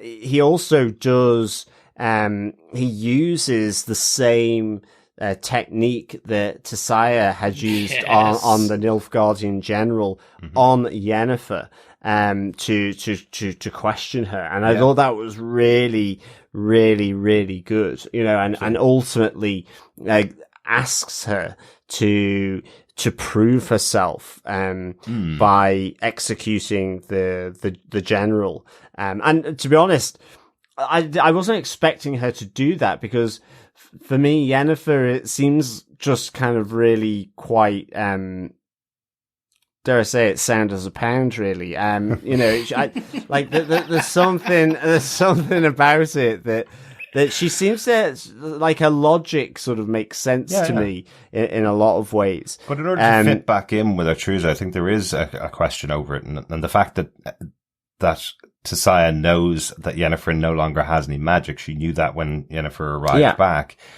You kind of wonder, given what we'd seen of the journey of Yennefer back in season 1, which was all about, I will do anything to get the power that I want.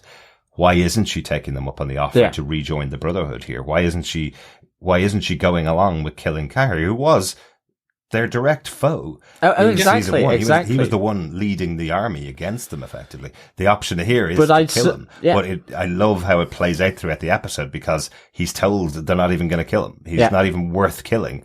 And then he's told, actually, we're going to murder you in front of the entire Brotherhood. What changed? Well, it's important for her to prove her loyalty to us now, so that's why you're going to die. And in a sense, I wasn't expecting her to just suddenly up and run, but it makes sense, because it's like, I don't want to just kill effectively a prisoner of war. Yeah. And she was herself just a prisoner of war with Fringilla. Yeah. So I really kind of, I was surprised at the daringness of it all, but I thought that was kind of typical Yennefer, and really kind of enjoyed it. I loved the setting as well, and whatever ruined monastery it was where they did it. I thought that was really cool. It was very cool. It did feel like Hot Fuzz a bit, with the town council coming around. All of the kings.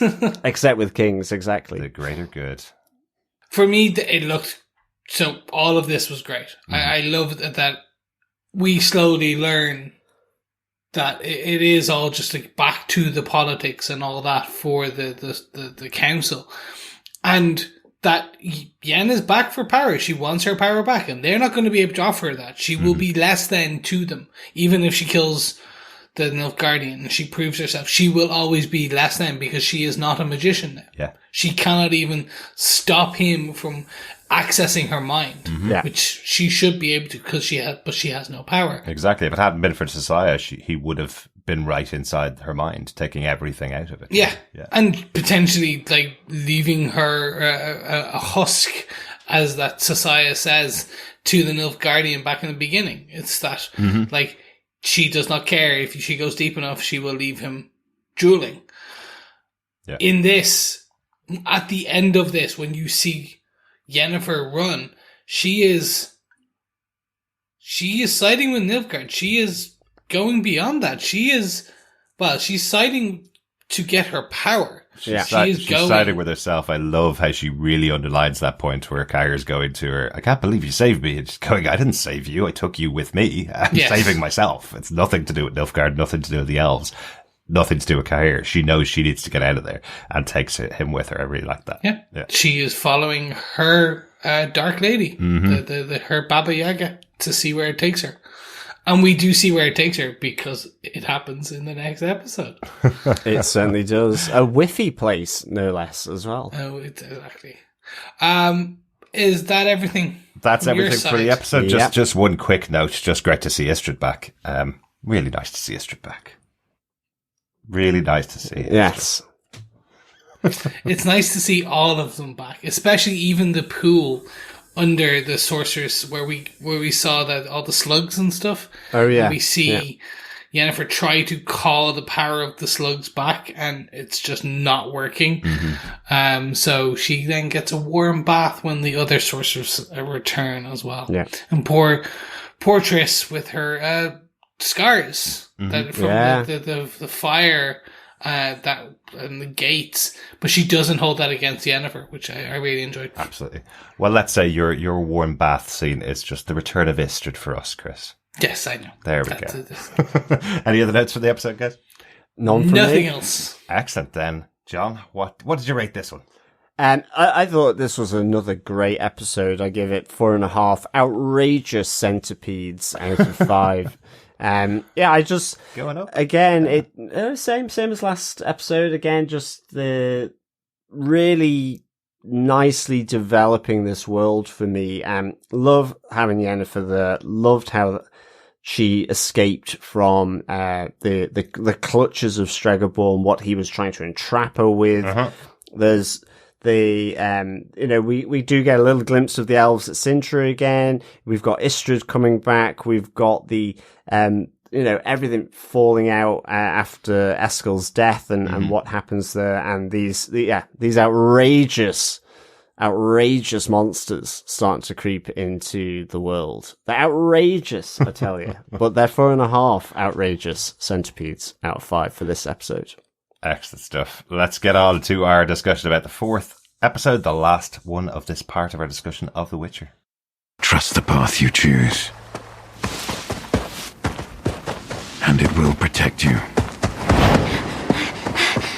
even in darkness. As long as you listen, always listen. And we're back, fellow Witchers, with episode 4 of The Witcher Season 2, Redanian Intelligence. Once again, we'll call that out, based on the book series by Andrzej Sapkowski. I said that completely differently this time. I don't know why. We'll call it out again, based on the book series by Andrzej Sapkowski and the game series from CD Projekt Red with showrunner Lauren Schmidt-Hissrich, and directed once again by Sarah O'Gorman. For episode 4, the writer of the episode was Sneha Kurz, who also worked on season 1 of The Witcher and Umbrella Academy, and was a story editor and writer on Daredevil and Constantine. So we've talked about her quite a lot. Constantine the film or the TV, the limited run TV show? No, Constantine the TV show. Oh, okay. Yeah. Because I was going to say, my God, if she was on the film, I actually recently watched that. Mm-hmm. Yeah, I was like, oh, it's way better than you remember. Yeah, it really is. Yeah, yeah. It's one of those guilty pleasures. Go back to it quite often. I think we've seen it a few times over the last couple of years. It's a good Keanu Reeves movie. It really is. Yeah. And it leans heavily into the ancient one herself is in it. Tilda Swinton. Yep. And Shia LaBeouf when he used to be great. Used to. Yeah, there you go. John, do you want to tell us what they gave us with your synopsis for this episode? Sure. Needing help with Ciri's potential magical abilities, Geralt invites the sorcerer Triss to Kaer Morhen. The mage is unimpressed by the witch's ignorance of Ciri's other needs and takes the young princess under her wing. Triss also uses her abilities to discover a connection between the new beasts Geralt fought. Both have traces of a mysterious monolith in their bodies. Ciri reveals that in her escape from Cahir after the attack on Sintra, her powers knocked over a monolith. She's afraid she might be the cause of the new mutations, but Vesemir discovers a unique plant at Kaer Morhen, growing from the blood Ciri spilled in training. This plant was thought to be extinct, only growing in elder blood, and it could be the key to creation of new witches. Meanwhile, as Yennefer and Cahir try to make their way to safety to the Nilfgaardians at Sintra, elves are being persecuted across the country. In a small village, Yen runs into an old travelling companion. Still singing songs for the Witcher, BirchTissaia is also running a side job getting elves to freedom. Dandelion helps Yen, Cahir, and many other elves, including Ciri's former companion Dara, aboard a ship bound for Sintra. But as they leave port, they hear a great commotion outside, but all that's left in its wake is the bard's broken lute. Oh, could he be gone that soon? I'm going to kick off with my big moment from the episode this time. My turn to go first this time. Do it. Because my point is goodbye, good luck, and good riddance. Welcome back, Jaskier. I'm so glad to see the character back here in this episode. I wasn't the biggest fan of him actually in the first half of the first season, but I like Jaskier towards the end of last season, and then when he's gone from the show, that kind of comedy element that he brings to it is also gone. So it was great to have him back as a character here in this episode. A little bit more forlorn than he was, or lovelorn almost, than he was in season 1.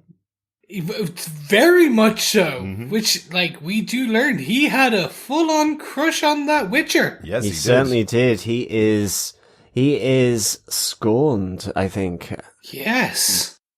A looting bard is scorned, for sure. Yes, it was, again, not something that really came across, I think, very...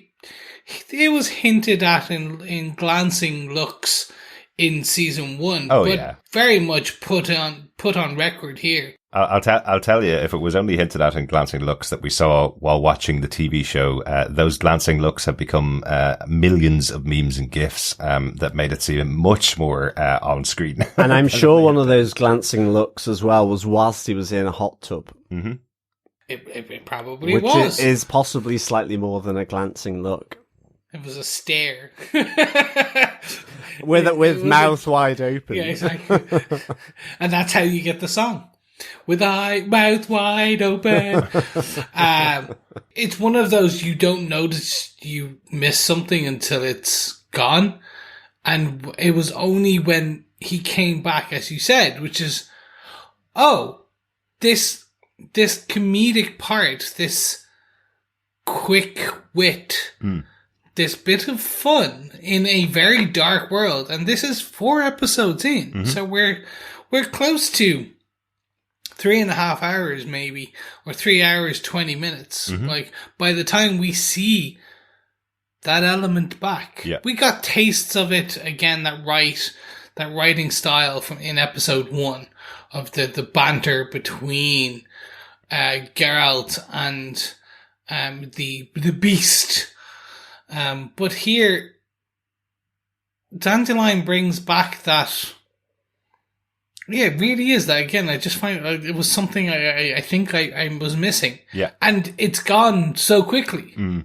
But I do love the pairing of him with Yennefer as well. I love how much of an idiot she thinks he is. But still, it's someone that was on the road and in her past and in her history that she's meeting up with. So they do kind of reconcile a bit, but there's still some nice barbs between the two of them throughout the episode. But there is this kind of overriding air that he is in this world. He's kind of a fairly famous bard. Everybody in the bar is singing along with his songs. He's a traveling bard, but everybody knows who he is and everybody knows the stories that he's telling. These stories of Ciri and of Yennefer herself and of Geralt that he sings have pervaded, much as they would have done in medieval times in many countries where the bard is telling the stories and they're following around all of the towns. This is his position.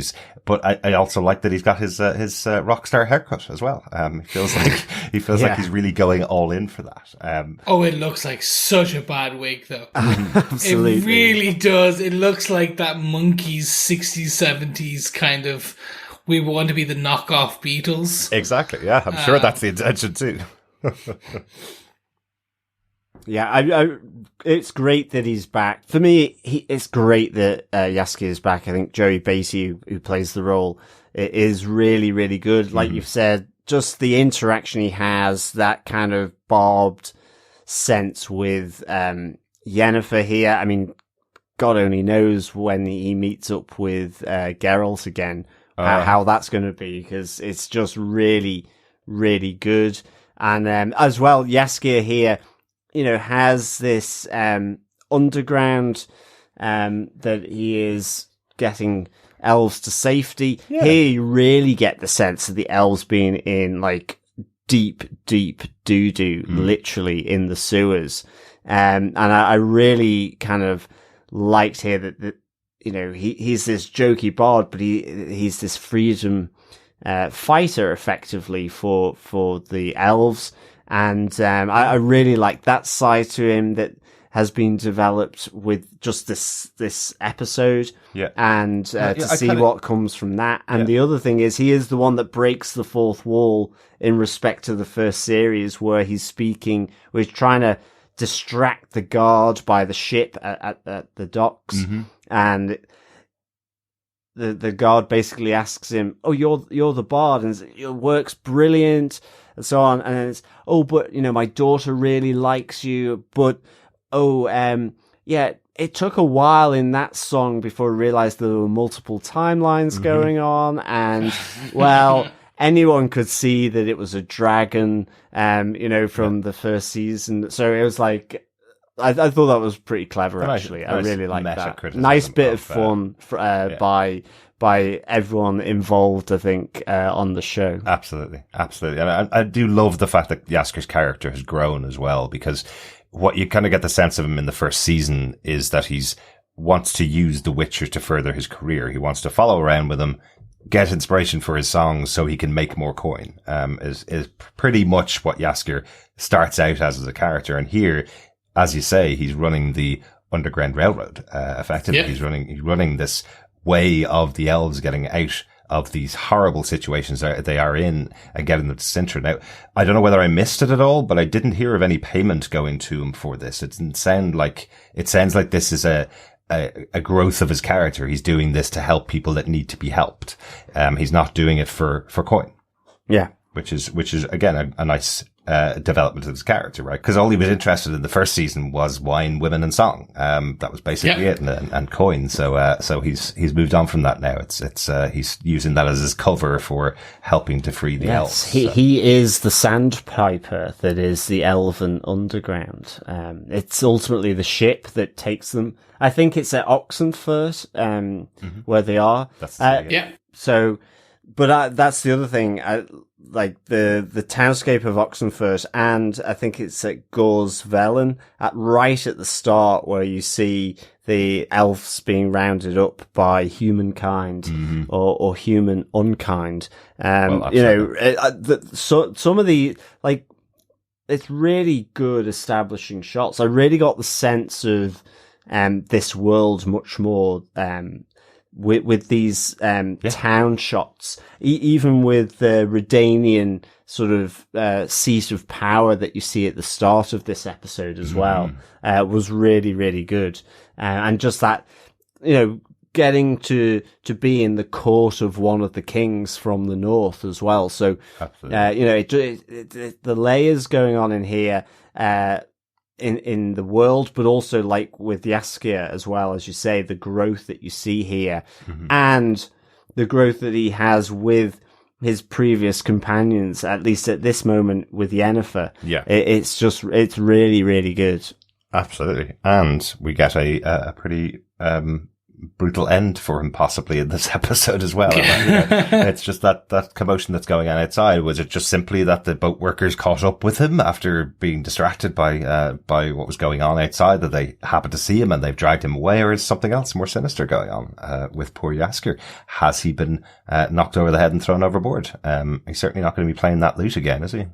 Has he been yacked out? Maybe.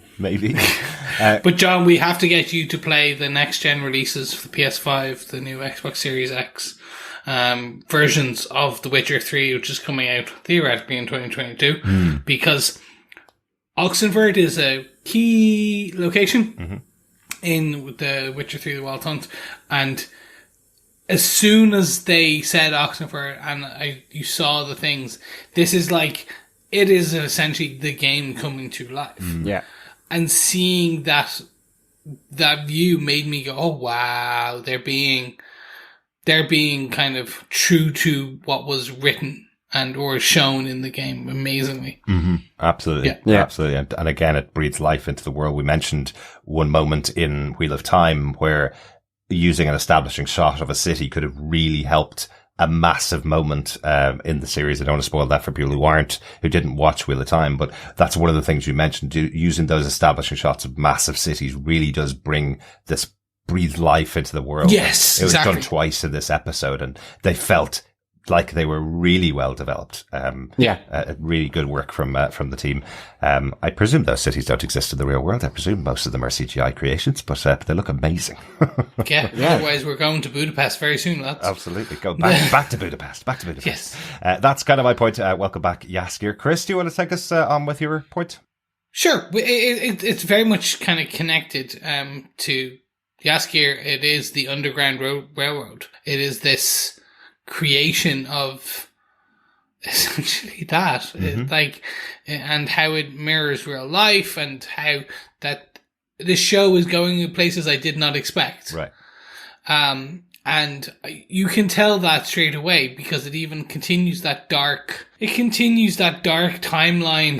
This is the dark timeline discussion, because you have the introduction of a deaf elf who is fantastic, and this whole time you're getting to love him, and you're getting really more and more connecting with this character, and he gets snatched, and I'm like, oh, they're not going to kill him, he's not going to go, like, he's too cool, like, you connected nope, that he is tentacle munch. To remain, he's gone. Yeah, absolutely. like, I was shocked. Yeah. Because then when they grabbed Yennefer, I was like, oh, okay, she's going to go wherever he is, and they'll both escape, and that's where the story... They're like, nope. I'm like, oh my god, they just killed him? Yeah. Like, that shows you... They're showing that, no, this is a terrible thing that's happening to these elves, and it continues. We see this with even how a different elf is treated and has to soil himself in order to, like, in front of the guard who is calling him stupid elf.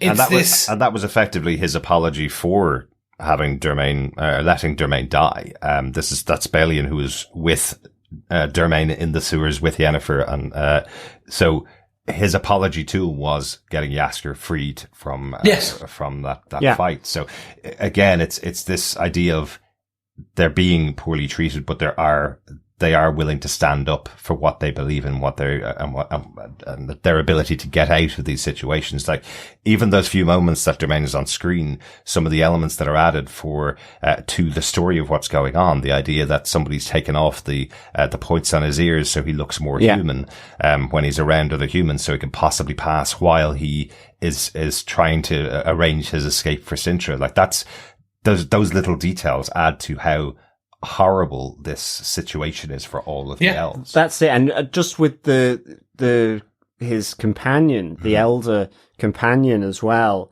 because he doesn't go to rescue Dermain. Yeah.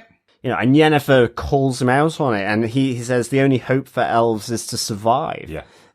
But then, as you say, the twist of him sort of trying to rectify that and standing up. Exactly. So I loved all the kind of complexity here, because, who knows what you would do if you're in a sewer like that.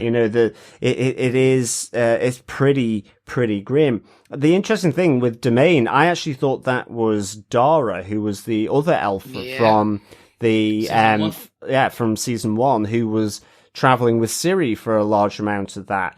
But it wasn't, we clearly hear the elf called Dermain, but we do get to see Dara in this episode, who is in a Redanian jail, where the chief of the intelligence has a plan to get and infiltrate Sintra with an elf that they can effectively use. He doesn't say trust as such. So there's something there with Dara. So this is where he has been since he left and departed from ways with Ciri.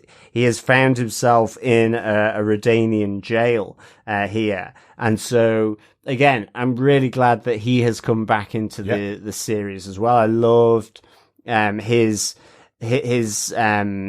character with Ciri from season 1. So that was good to see. Absolutely. Yeah, it was really interesting to see him back. And again, you're wondering how that's going to play out in the future. What's gone on there is kind of interesting. Exactly. And what's he going to be used for? Is it just intelligence? Because that was the interesting thing with this episode. The title is Redanian Intelligence. And actually, I felt then that wasn't quite as big an element of this episode that stood out. I mean, it is there, don't get me wrong, but I was wondering, is Dara part of the chief of Redanian Intelligence's sort of spy network? Yes. Has he been sort of conditioned to work against his own kind in that sense, or has he got something held over him? Or is he willing? Which one of those three is it? So it was really good. Yeah, and I think that's why it's such a smart name for the episode, the Redanian Intelligence, because they're effectively like the CIA of the continent. They are at the underground dark side. They are hidden in the shadows. So the idea that it isn't as central to what's going on in this episode is important, because it shouldn't be. It shouldn't be that they're out waving hands going, this is our plan. Well, that's true. That's true as well. That's sensible. Yeah, but the introduction of them at the beginning of the episode, I hope nobody has taken this as a point. I don't want to step over anybody's point, but the introduction of the Redanian Intelligence at the beginning of the episode is fantastic. Oh, it's brilliant. When the King of the Northmen, who's being protected by Dijkstra, the leader of the Redanian Intelligence, who walks into the room with two people in there who are having this conversation with the king that seems really mundane. They're just about to pass him his goblet of wine. And Dijkstra makes one drink the goblet of wine, which poisons him and kills him instantly, and the other one gets a knife through the throat, because the two of them were planning to kill the king, and he was completely unawares. These are two of his trusted advisors.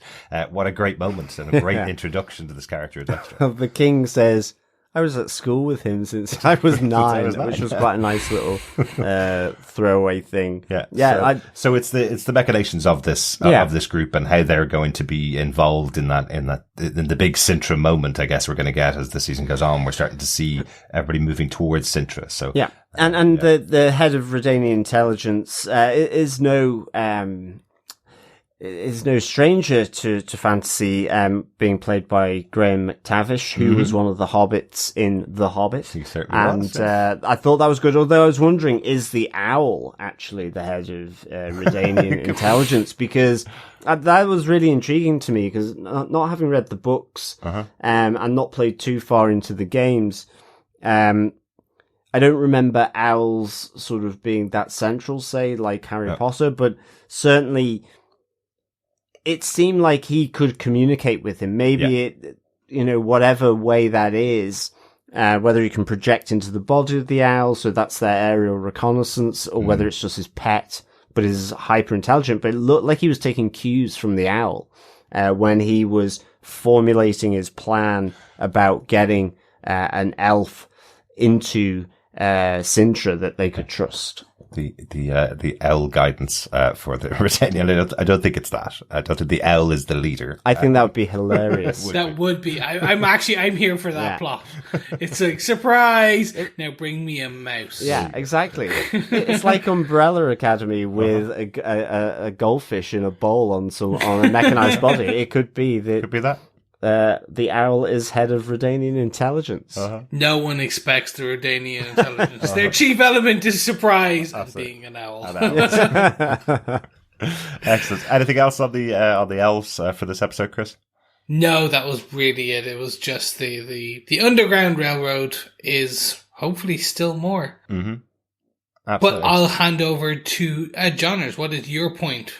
My point is it's quite brief, really, and we've touched on it in the synopsis, really. But it's the realization when Vizimir is walking through the woods, where we had seen in last week's episode, the previous episode, where both Geralt and Ciri had been confronted by the monstrous centipede.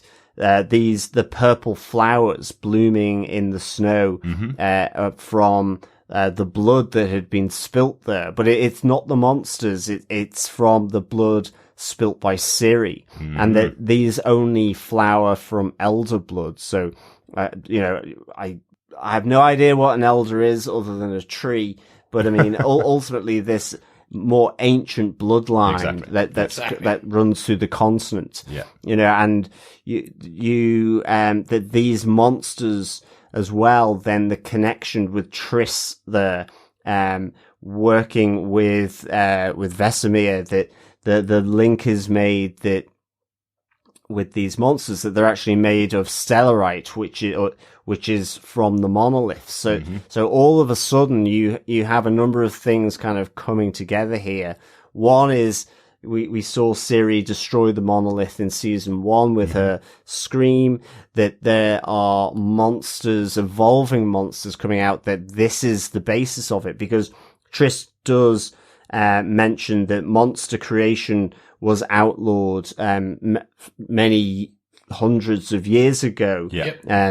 And that's something you see in the animation as well, about the monster creation. So we get that monsters have been outlawed, but these new creations are being formed from the monoliths that we see in this world, and that Ciri destroyed, that Ciri's blood is elder blood, and importantly then for the witches is that this is the key ingredient for the potion, the serum that allows for new witches to be created. Absolutely. So there is suddenly hope for the witches. You see it spring into the eyes of Vizimir when he understands what he's seeing and what that can be used for. So you need the blood of an elder, effectively thought to have been essentially wiped out. There was no more. So Ciri is a special princess, which she is also a princess, a special princess. So, I really like this. Absolutely, yeah, it is really interesting. And it's part of the story. We mentioned it last time, this idea that, Ciri's with Geralt getting trained as a Witcher when she also has magical powers, and Triss is now here to help guide her in using that magic.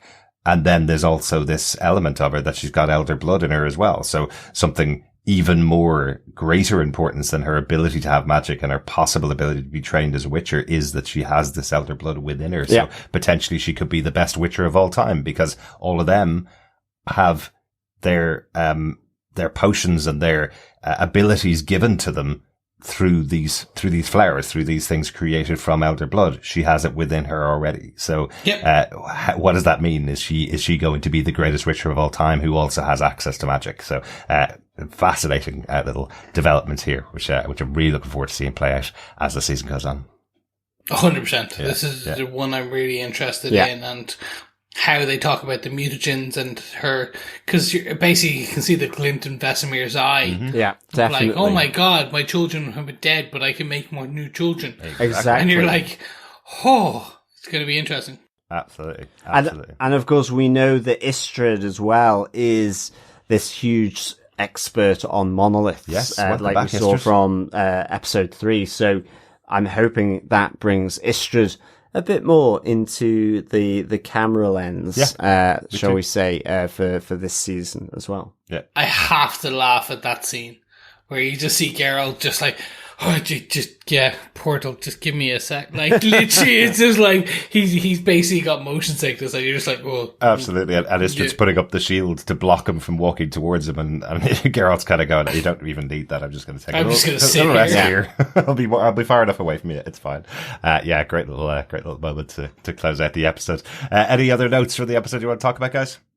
Are we going to get wolf-infected leshers? Much as we see Eskel's body that was laid out by Geralt and Vizimir, and later when Vizimir is walking by before he sees Elderblood, he looks at the stripped skeletons of poor old Eskel, which was given a tribute to the wolves. So I'm wondering if who knows, maybe we get some mutated wolves. I doubt it. That could be interesting. Even more monsters in the world of the continent. Could be interesting. Anything else from you, John? Yeah, just 2 quick things from me. Just Geralt training Ciri. Feels like he's given her mantra here with trust your path, don't hesitate, and always listen. So I thought that was really nice. And Triss and Geralt's exchange as well. Really, the two of Triss really just wanting Geralt in that moment, because no matter how much the Witchers pretend to be stoic, they still they still want normal love, happiness, and deal with normal sorrow and loss with the passing and death of Eskel. So I really like that moment, because it made for a nice awkward moment between Triss and Geralt, but she's trying to say, you're too stoic. You think that's who you are, but you're not. You're more than just a Witcher filled with tonics that fights monsters. Yeah.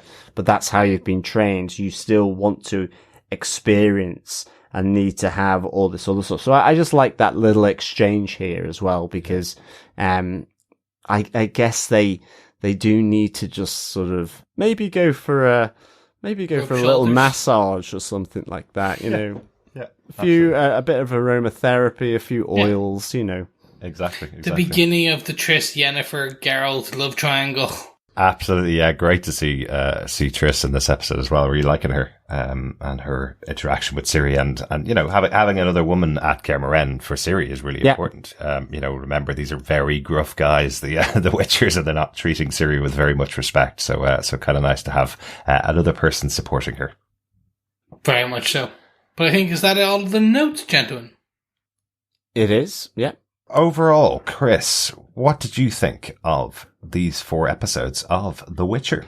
Gents, this was huge. It built on season 1 in a strong way. And it very much proved to me, as I said, way back at the beginning of this episode, that this wasn't lightning in a bottle. They have captured it twice. They've shown that they to the point where they've even made jokes about the disjointed storytelling. They've managed to kind of capture my attention again and really double down on the parts that worked in season 1. Mm-hmm. And kind of that they've now making jokes and forgetting about the parts that didn't. The disjointed storytelling, some of the kind of less deep characterizations. But they've even leaned into, and I should even lent into, if you will, the dark nature of their world. Mm-hmm. And that's so evident with the treatment of the elves. Yeah. It's evident in the this is not your children's nighttime fairy tale. Mm-hmm. This is Beauty and the Beast told very terribly wrong because he didn't do, I can't even remember what the Beast did in Beauty and the Beast, but in this, he raped a priestess in her temple to become the Beast and then died every night as his love killed him. And then he turned his eyes away when she started killing everyone else. They've leaned in strong on that dark point, and I'm so here to see what they do. They're moving pretty fast, though. I'm so interested to see what the final 4 episodes really entail. So yeah. John, what do you think of these first 4 episodes, and what would you rank episode 4 as? I would give episode 4 looting fluting bards out of 5. There we are. Really enjoyed episode 4 as well. Again, just it's developing really nicely, all the different threads. And I think overall for the first 4 episodes, I think that's the great thing about it. It's built on season 1 really nicely. Mm-hmm. We've got Yennefer without power. We have Geralt, Jaskier, and her separated. They're all on their separate journeys. I'm really pleased now that Jaskier is in the picture as well. And I'm really enjoying Ciri's storyline because, again, with Ciri in the first episode, for me, it was really, she was escaping Sintra and it was more of a flight for her life. And with the white flame that the Nilfgaardians revere, that being a little bit nebulous, and with Ciri, certainly from season 1 being nebulous, but just getting more of her story and the knowing hms and ahs from Geralt about what might be going on. But in a sense, what's the white flame then? And so that's really, really good. I loved all the monsters in this, connecting them with the monoliths and with Triss coming in.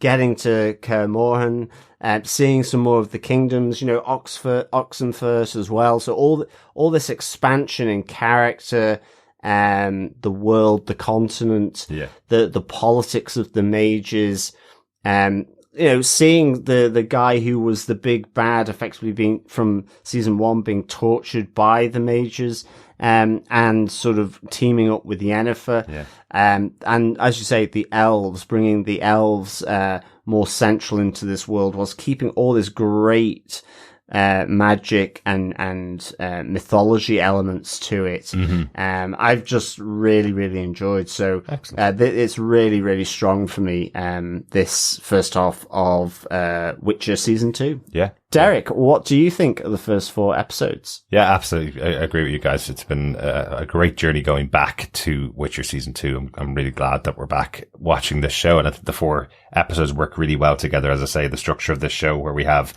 a bit of action with a monster and some expansion of the storyline, had worked quite well as the structure for season 1. This time it's an expansion of this whole world of the continent. I feel like I know it much better coming back for season 2, and the elements that they're adding to this world make it very different from what we've seen in the past and what we've seen in all the other fantasy shows that were released in the last year. There's what, 4 fantasy shows that were released in the last year. We only covered Wheel of Time, another couple coming up later on this year, but The Witcher is differentiating itself as its own unique world. So that's really important. You may have the same names of things like elves and dwarves in all of these different shows, but they have their own unique take on it. I think that's what's really important. So so glad to have that. It's nice to have all the characters presented within those 4 episodes. It's nice to have Jaskier back, as I mentioned, for just that extra bit of humor in episode 4, because the world is getting darker and darker. So you need some characters like that in the show. So hopefully that's not the last we see of them. But really good couple of episodes. Enjoyed this. Looking forward to the next 4 episodes. And if you want to share your thoughts with us on any of the episodes that we've covered, you can email us to feedback@tvpodcastindustries.com. We will be covering the next 4 episodes of the show later on this week. So get your thoughts in on The Witcher Season 2. We'd love to hear from you. You can also join us over at our Facebook group at facebook.com/groups/TV Podcast Industries. And you can go over to our website to subscribe to the podcast at TV Podcast Industries. We'd love to hear from you about the show. Let's kick into some feedback from our fellow Witchers, kicking off first with Dr. Bob Phillips for the first 4 episodes. He starts his message with, "I managed the whole of The Witcher, and after setting my head to appreciate, I actually quite enjoyed it. Little thoughts bursts after each episode, so I recorded them down here. And also, I'm so very glad to hear you all back and enjoying your TV. It's been a wonderful expansion of my viewing experience." Excellent stuff. Excellent. Dr. Bob says on episode 1, he's back. This time, I think, in simple chronological order and dropping references to the anime prequel. Enjoyed the Beauty and the Beast variant at the heart of Geralt's tale, even if it still centers on the fear of physical differences. Also feeling the first inklings of Roach emerging as a character. If I recall, Chris mentioned this difference in season 1. I did. And unfortunately, we barely got that now. That was the first piece. And until so far in the first 4 episodes. Yeah, I thought the same, because suddenly we see Geralt use, he calls it Axie, to calm Roach down. From I guess Roach is sensing the Bruxia. And you see him, the focus of Geralt and Roach together. So I was thinking the same thing. It was you were going to get this sense of Roach as a character, and then I guess 2, 3, and 4 that didn't really happen. Yeah. Oh well. But he hasn't really been out of Kerberan, so perhaps that's true. Perhaps if he goes out, it's been stabled. We'll see a bit more of Roach in the future and see a little bit more of his own personality. On episode 2, Dr. Bob says 20 Witchers, maybe less. Maybe fewer, Geralt. Can't believe he's talking about 20 Witchers. I think he's allowed a pass on his grammar. No, never. Never.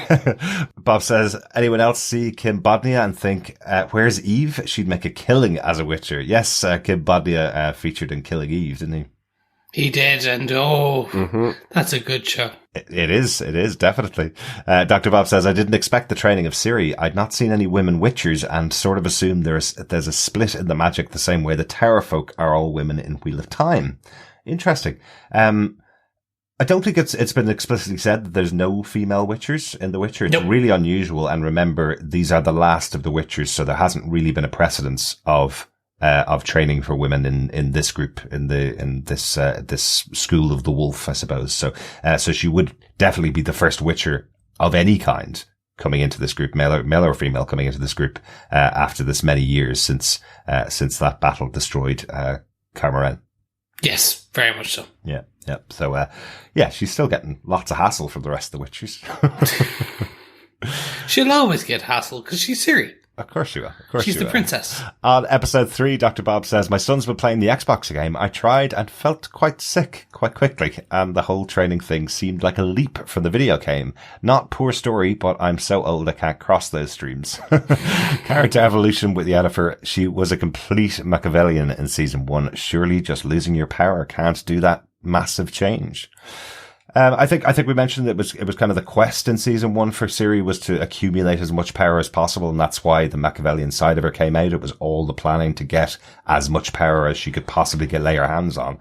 So now losing all of that power with no real way to get it back is kind of where we are with Ciri, with Yennefer now, 4 episodes into the season. She's taking the power back in this episode when she picks up, Cahir and runs away with them to move on to some other future. But those first couple of episodes are about her not having that power. And I think it's about reconnecting with herself. I think, she saw a world that kind of shone away from her and didn't like the way she looked. She tried to change it, but I think at Sodden, she's doing something for other people to try and turn the tide of battle to save lives. And with the loss of the power, I just wonder whether it's reconnecting her back to her as a child, and also with the events happening around the elves and her elf lineage, then I guess, as Jaskier has said, that they go for the elves, then they could go for the dwarves, and then soon they'll be coming for the artists and so on. Wow, of course, I completely forgot to mention that speech. So it's really interesting, that she has had that character evolution, but, it is a 180 for sure for Yennefer, but I think there's snippets and elements that you can pick up for.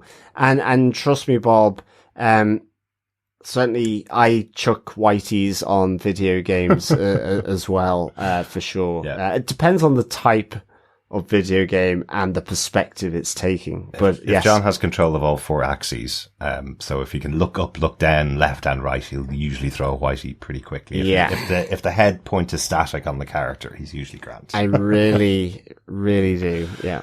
Excellent. Finally, on episode 4, Dr. Bob says, okay, this whole doppelganger being a good person thing is messing with my head. He really, really isn't. Even the Nilfgaard original. But they are absolutely killing it with the song Meta Show Critique in the Street. Yeah, absolutely. Definitely. Love that moment. We were checking this back because I wasn't sure about it. The doppelganger had a battle with Cahir in season 1 and ended off with a massive scratch on his face, but went off into the woods effectively. He ran away. So this is the Nilfgaard original. This is Cahir that's been captured. Yeah. But I could totally understand, why you would think it could possibly be the doppelganger, particularly because Cahir is so broken at the beginning of these episodes because he's been captured and is in Artruza and hasn't had much to say or do effectively. So it's possible, but I guess if he takes off that beard and there's a massive scratch down his face, that means he's the doppelganger. But right now, I think it's... Or the doppelganger is the owl. The doppelganger could be the owl. There you go. There you go. Bringing it all back. Thanks so much, Dr. Bob, for your thoughts on each of the 4 episodes. It was really good. Yep. Yeah, it was great to hear from you, Dr. Bob. And I already have Dr. Bob's feedback for the other 4 episodes, so we'll be sharing those next time. Yeah, great stuff. Thanks, Bob, for the feedback. We also got an email from Coffee and Vodka for the first 4 episodes as well. Hail, fellow Monster Mashers. I like it. 4 episodes in, and it's the thematic broad strokes rather than character details which have defined the show thus far. 1, a world at war. 2, one ethnic group being either systematically exterminated or seeking sanctuary in Casablanca. I mean Sintra. 3, 2 star-crossed lovers about to meet in that same city. Oh, also a princess wanting revenge and a general needing to get home as subplots. It really is a good series with excellent acting, cinematography, special effects and action. After the recent viewing of The Wheel of Time, however, it's difficult not to compare. Perhaps that'll change after the next 4 episodes. 3 crashing boars, sharp ents, prone mancies, and sewer pusses out of 5. P.S. I'm loving Peacemaker. What other shows are you all enjoying for which you don't have podcasting time?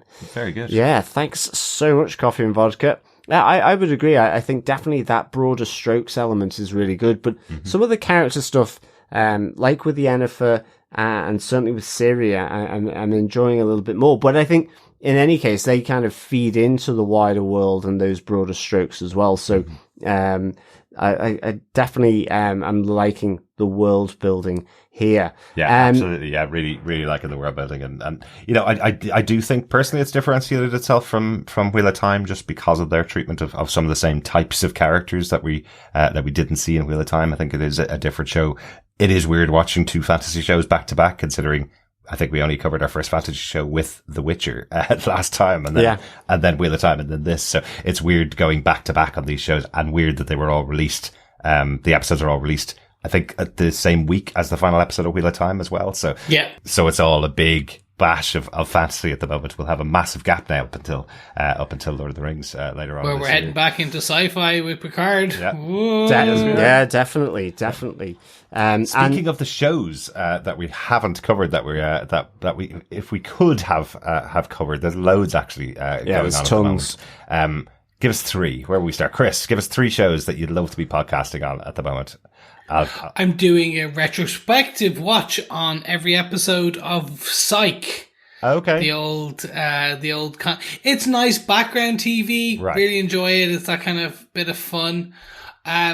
It's yet to come out this Friday, the 28th of January, and we do have The Legend of Vox Machina, the Critical Role animated show over on Amazon Prime. I swear that's not a plug. I love Critical Role. Have been doing all of the campaigns, watching it on YouTube for years now. So seeing this coming to Amazon Prime is a huge thing, and I'm absolutely loving it. Again, high fantasy. Yeah. That's definitely one. Excellent. What about yourself? We watched two shows this weekend that I'd love to have been podcasting on that we just never would have gotten the time. We watched Alice in Borderlands, the Japanese show about a game show, effectively that's killing people. Similar, I think a lot of people are comparing it to Squid Game. This show is much more for gamers, I would say. I think gamers would like Alice in Borderlands a bit more. I'm a gamer. I enjoyed it for that as well, but really exciting and really interesting, and filmed during the pandemic. So images of Tokyo with nobody in it is just amazing to see at any time. And they use them so well in this show. Really enjoyed that on Netflix. And then the fourth season of Ozark came out this week. I've loved Ozark since we got to watch it a couple of years ago. We got to watch the first three seasons, and now we're on the final season of the show, and the first half of it just came out last weekend. We binged it all in a day. It was fantastic. So really would love to be covering those two shows. We'd never get around to them on our podcast, but yeah. Well, dare I say, you've taken two of mine. I had that as well. Alice in Borderlands, really, really enjoyed. Ozark is one of those shows where, to be honest, it's a bit like with Hannibal. I came to Hannibal late, even though I love Silence of the Lambs, and then did one podcast on season 3 without doing the other two. My sort of collector sensibilities feel like I would love to do Hannibal seasons 1 and 2, and equally with Ozark, just love that show. It's so tense. But if we did cover it, we'd have to go do 1, 2, and 3. Yeah. Already taken. The other two things, for me, would be Snowfall. Absolutely really enjoyed Snowfall, of which the season 5 is out on the 23rd of February. And also The Expanse. I really like a good sci-fi. For me, if Amazon Prime are definitely doing Mass Effect, I'd be like, there's no debate, need to cover that, because The Expanse at the moment is really my kind of it's my Mass Effect at the moment. It's the Mass Effect that's out, and I you just really that last week as well, didn't you? Yeah, I really love The Expanse. I love that whole thing. That's the other one. Yep, I'll quickly finish it off with the final two that we both know. So, The Book of Boba Fett. We're all watching it. We're all huge Star Wars fans. It's just something we don't have time for, but it is an absolute. It's Star Wars. Yeah. You gotta love it. Yeah. And then the one I watched a few minutes of, and I need to get back to, because my wife said, "Oh, I'll watch that." Peacemaker. Yes. Essentially, we started it, and I was like, I just need to get back to it now. It's one of those. It looks definitely good. I think we're about 4 or 5 episodes in. 4 episodes in, I think. Yeah, we're right up to date. We're 4 episodes in. Really enjoying the show. It's really good. John Cena's great. Really feels like Ash versus Evil Dead, which is one of my favorite TV shows from a movie. I really got that style about it where just doesn't give an F what they were going to put on screen, and going to have a lot of fun with it. So, really enjoy it. But not for everybody. Yeah. No. And just one more, because... All right, go on. Just because most of the ones mentioned are either on Amazon Prime or on Netflix, but because it's on Channel 4 in the UK, and that's the, I think, 8-episode miniseries called Screw, which is about prison, and it ended up being really good. It's just a drama. Really, really enjoyed it. Has the wonderful Nina Susanna, who was in Teachers as well, which I really, really enjoyed. And I just wasn't expecting to like it. Reason kind of we turned it on was because Nina was on Graham Norton, and we were like, well, let's check that out, and see, what the show's about. And it also has, one of the women who is in Derry Girls as well, which is another great Channel 4, show. So, that was unexpected for me. I don't normally, I wouldn't normally sort of go into that type of show. So I was kind of surprised. I really liked just how it played out. Yeah, it was a really good show. It'd be good. Would have been good to podcast on, but again, another show that was all delivered in one day on Channel 4. So always difficult to podcast about a show when all the answers are right there as well. So, but yeah, Exactly. seeing Jamie Lee O'Donnell in a serious role was really good. Like she has some good bit of comedy in there from as her chops are from Derry Girls, but seeing her in that role was really good fun. Like that. Yeah. Loads of good shows that we could have been podcasting about. We're doing The Witcher, and we're really enjoying it as well. So, Hell yeah. And speaking of someone else who's also enjoying it, we have feedback from Angie Aris, who said this season is a vast improvement. Not that I hated season 1, but it was tough to follow until I listened to your podcast. But as you said, lots of great moments this season. Fortunately, spoiler alert, Henry Cavill does not take a bath. I'm with you, Angie. I'm with you. Well, maybe later in the season. Yeah. Who knows? Maybe Istredd will sort of, I don't know, take his top off and cool himself on a monolith. I don't know. Episode 5. We'll have to wait and see. Love it. Thanks so much, Angie. Thanks to everybody for your feedback for the episode so far. We do have one final piece of feedback, a voicemail from Anwin in New Zealand for the first 4 episodes of the show. Hello, Defenders. It's Anwin here. I have just recently gotten into The Witcher. I hadn't watched it when it was first on, so I've been lucky to be able to binge the first season and the second season all together, which has been really fun. One thing I did notice going from season 1 to season 2 was the change in Ciri's look. It just bugs me when you go from one season to another and it's literally the same scene. They're walking out of one scene and straight into the next season in the same moment, and she looks really different.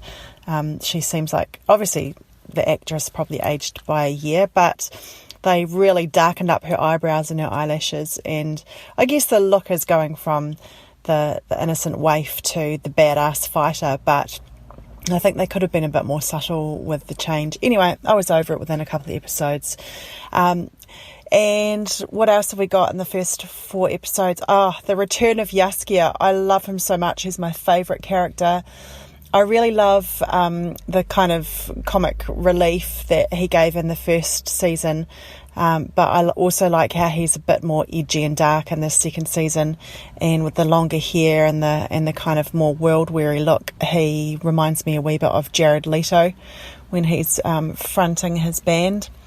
And I read a really cool article about how they distinguished the 2 different looks between Geralt and Jaskier in the first season, with both of those guys being really pretty buff and pretty big, muscly. They did some really clever costuming tricks to make them look really different and make Geralt look much bigger. So all of Geralt's costuming is based on his wide shoulders and narrow waist, and all of his seams and buttons and things are off center to make him look wide, whereas with Jaskier all of the there's a lot of vertical lines, so lots of layers with a seam down the middle. So you've got his shirt front, then you've got his vest, then you've got his jacket, and all of the jackets have really wide lapels and sort of sloping shoulders to make it look like he's narrower, and that's quite amazing how they can do that. I really loved reading that article. Anyway, keep up the awesome work. Looking forward to hearing what you guys think, and in particular the end of the season, which I just watched last night and which was awesome. Take care, guys. Keep safe. Bye. Fantastic. Great to hear from you, Amma. That was some really good feedback. I love those little background tricks that costumers use to differentiate characters. That's a really cool idea. The idea that both Jaskier and Geralt are very similar sizes, but they've been able to do something with the costumes to make them look small, because Jaskier does genuinely look much more, much smaller than Geralt does every time. But I know they're not on screen at all together. It is. It's really fascinating, isn't it? And it's also like I didn't really get the sense of Ciri being different, other than I noticed that. other than being older, like you say. But with that time between season 1 and season 2, then it's just not something that I really sort of noticed, or it wasn't as abrupt, I guess, if you're watching them back to back. And I think her hair looks more realistic in the second season, and I was wondering about the eyebrows, whether that was just the dirt of Carmaren that was making them. It could have been. She hasn't washed at all since she got there, so I thought it was just that. I am kind of digging Jaskier's new look as well. I guess he's doing his goth phase of barding ultimately. So it's My Chemical Romance. Yeah, so exactly. He's moving into emo now. I love the idea of Jaskier being the lead singer of 30 Seconds to Mars. Very cool, very cool. Thanks so much, Alan. Thanks so much for your thoughts. Hopefully you'll get some more thoughts into us for the second half of the season. But I'm glad you really enjoyed it. I can't wait to get to the end either. Yeah, and thanks, the one thing Alan. I do love about the way we cover this show is that we get there much quicker than we would if we were doing week to week. See, for this one works really, really well. Thanks everybody for joining us for our discussions about The Witcher Part 1 of Season 2. We hope you come back and join us next time. Please stay subscribed to the podcast over at TV Podcast Industries, and we will talk to you next time. Yes, we'll be back next week to discuss The Witcher Season 2 episodes 5 to 8. And by the sounds of it from Anwin, it is a cracking finale. So can't wait to get into that. Yes, thank you so much. And much like The Witcher, who you can toss a coin to. If you want to toss a coin to us, head on over to patreon.com/TV Podcast Industries. And we'll speak to you again next week. Talk to you next time. Bye. Bye. Yeah, thanks so much, fellow Witchers, for joining us. Remember, keep watching, keep listening, and keep watching. Oh, keep witching. That's the one. Bye. That's the one. There we are. Bye. Bye.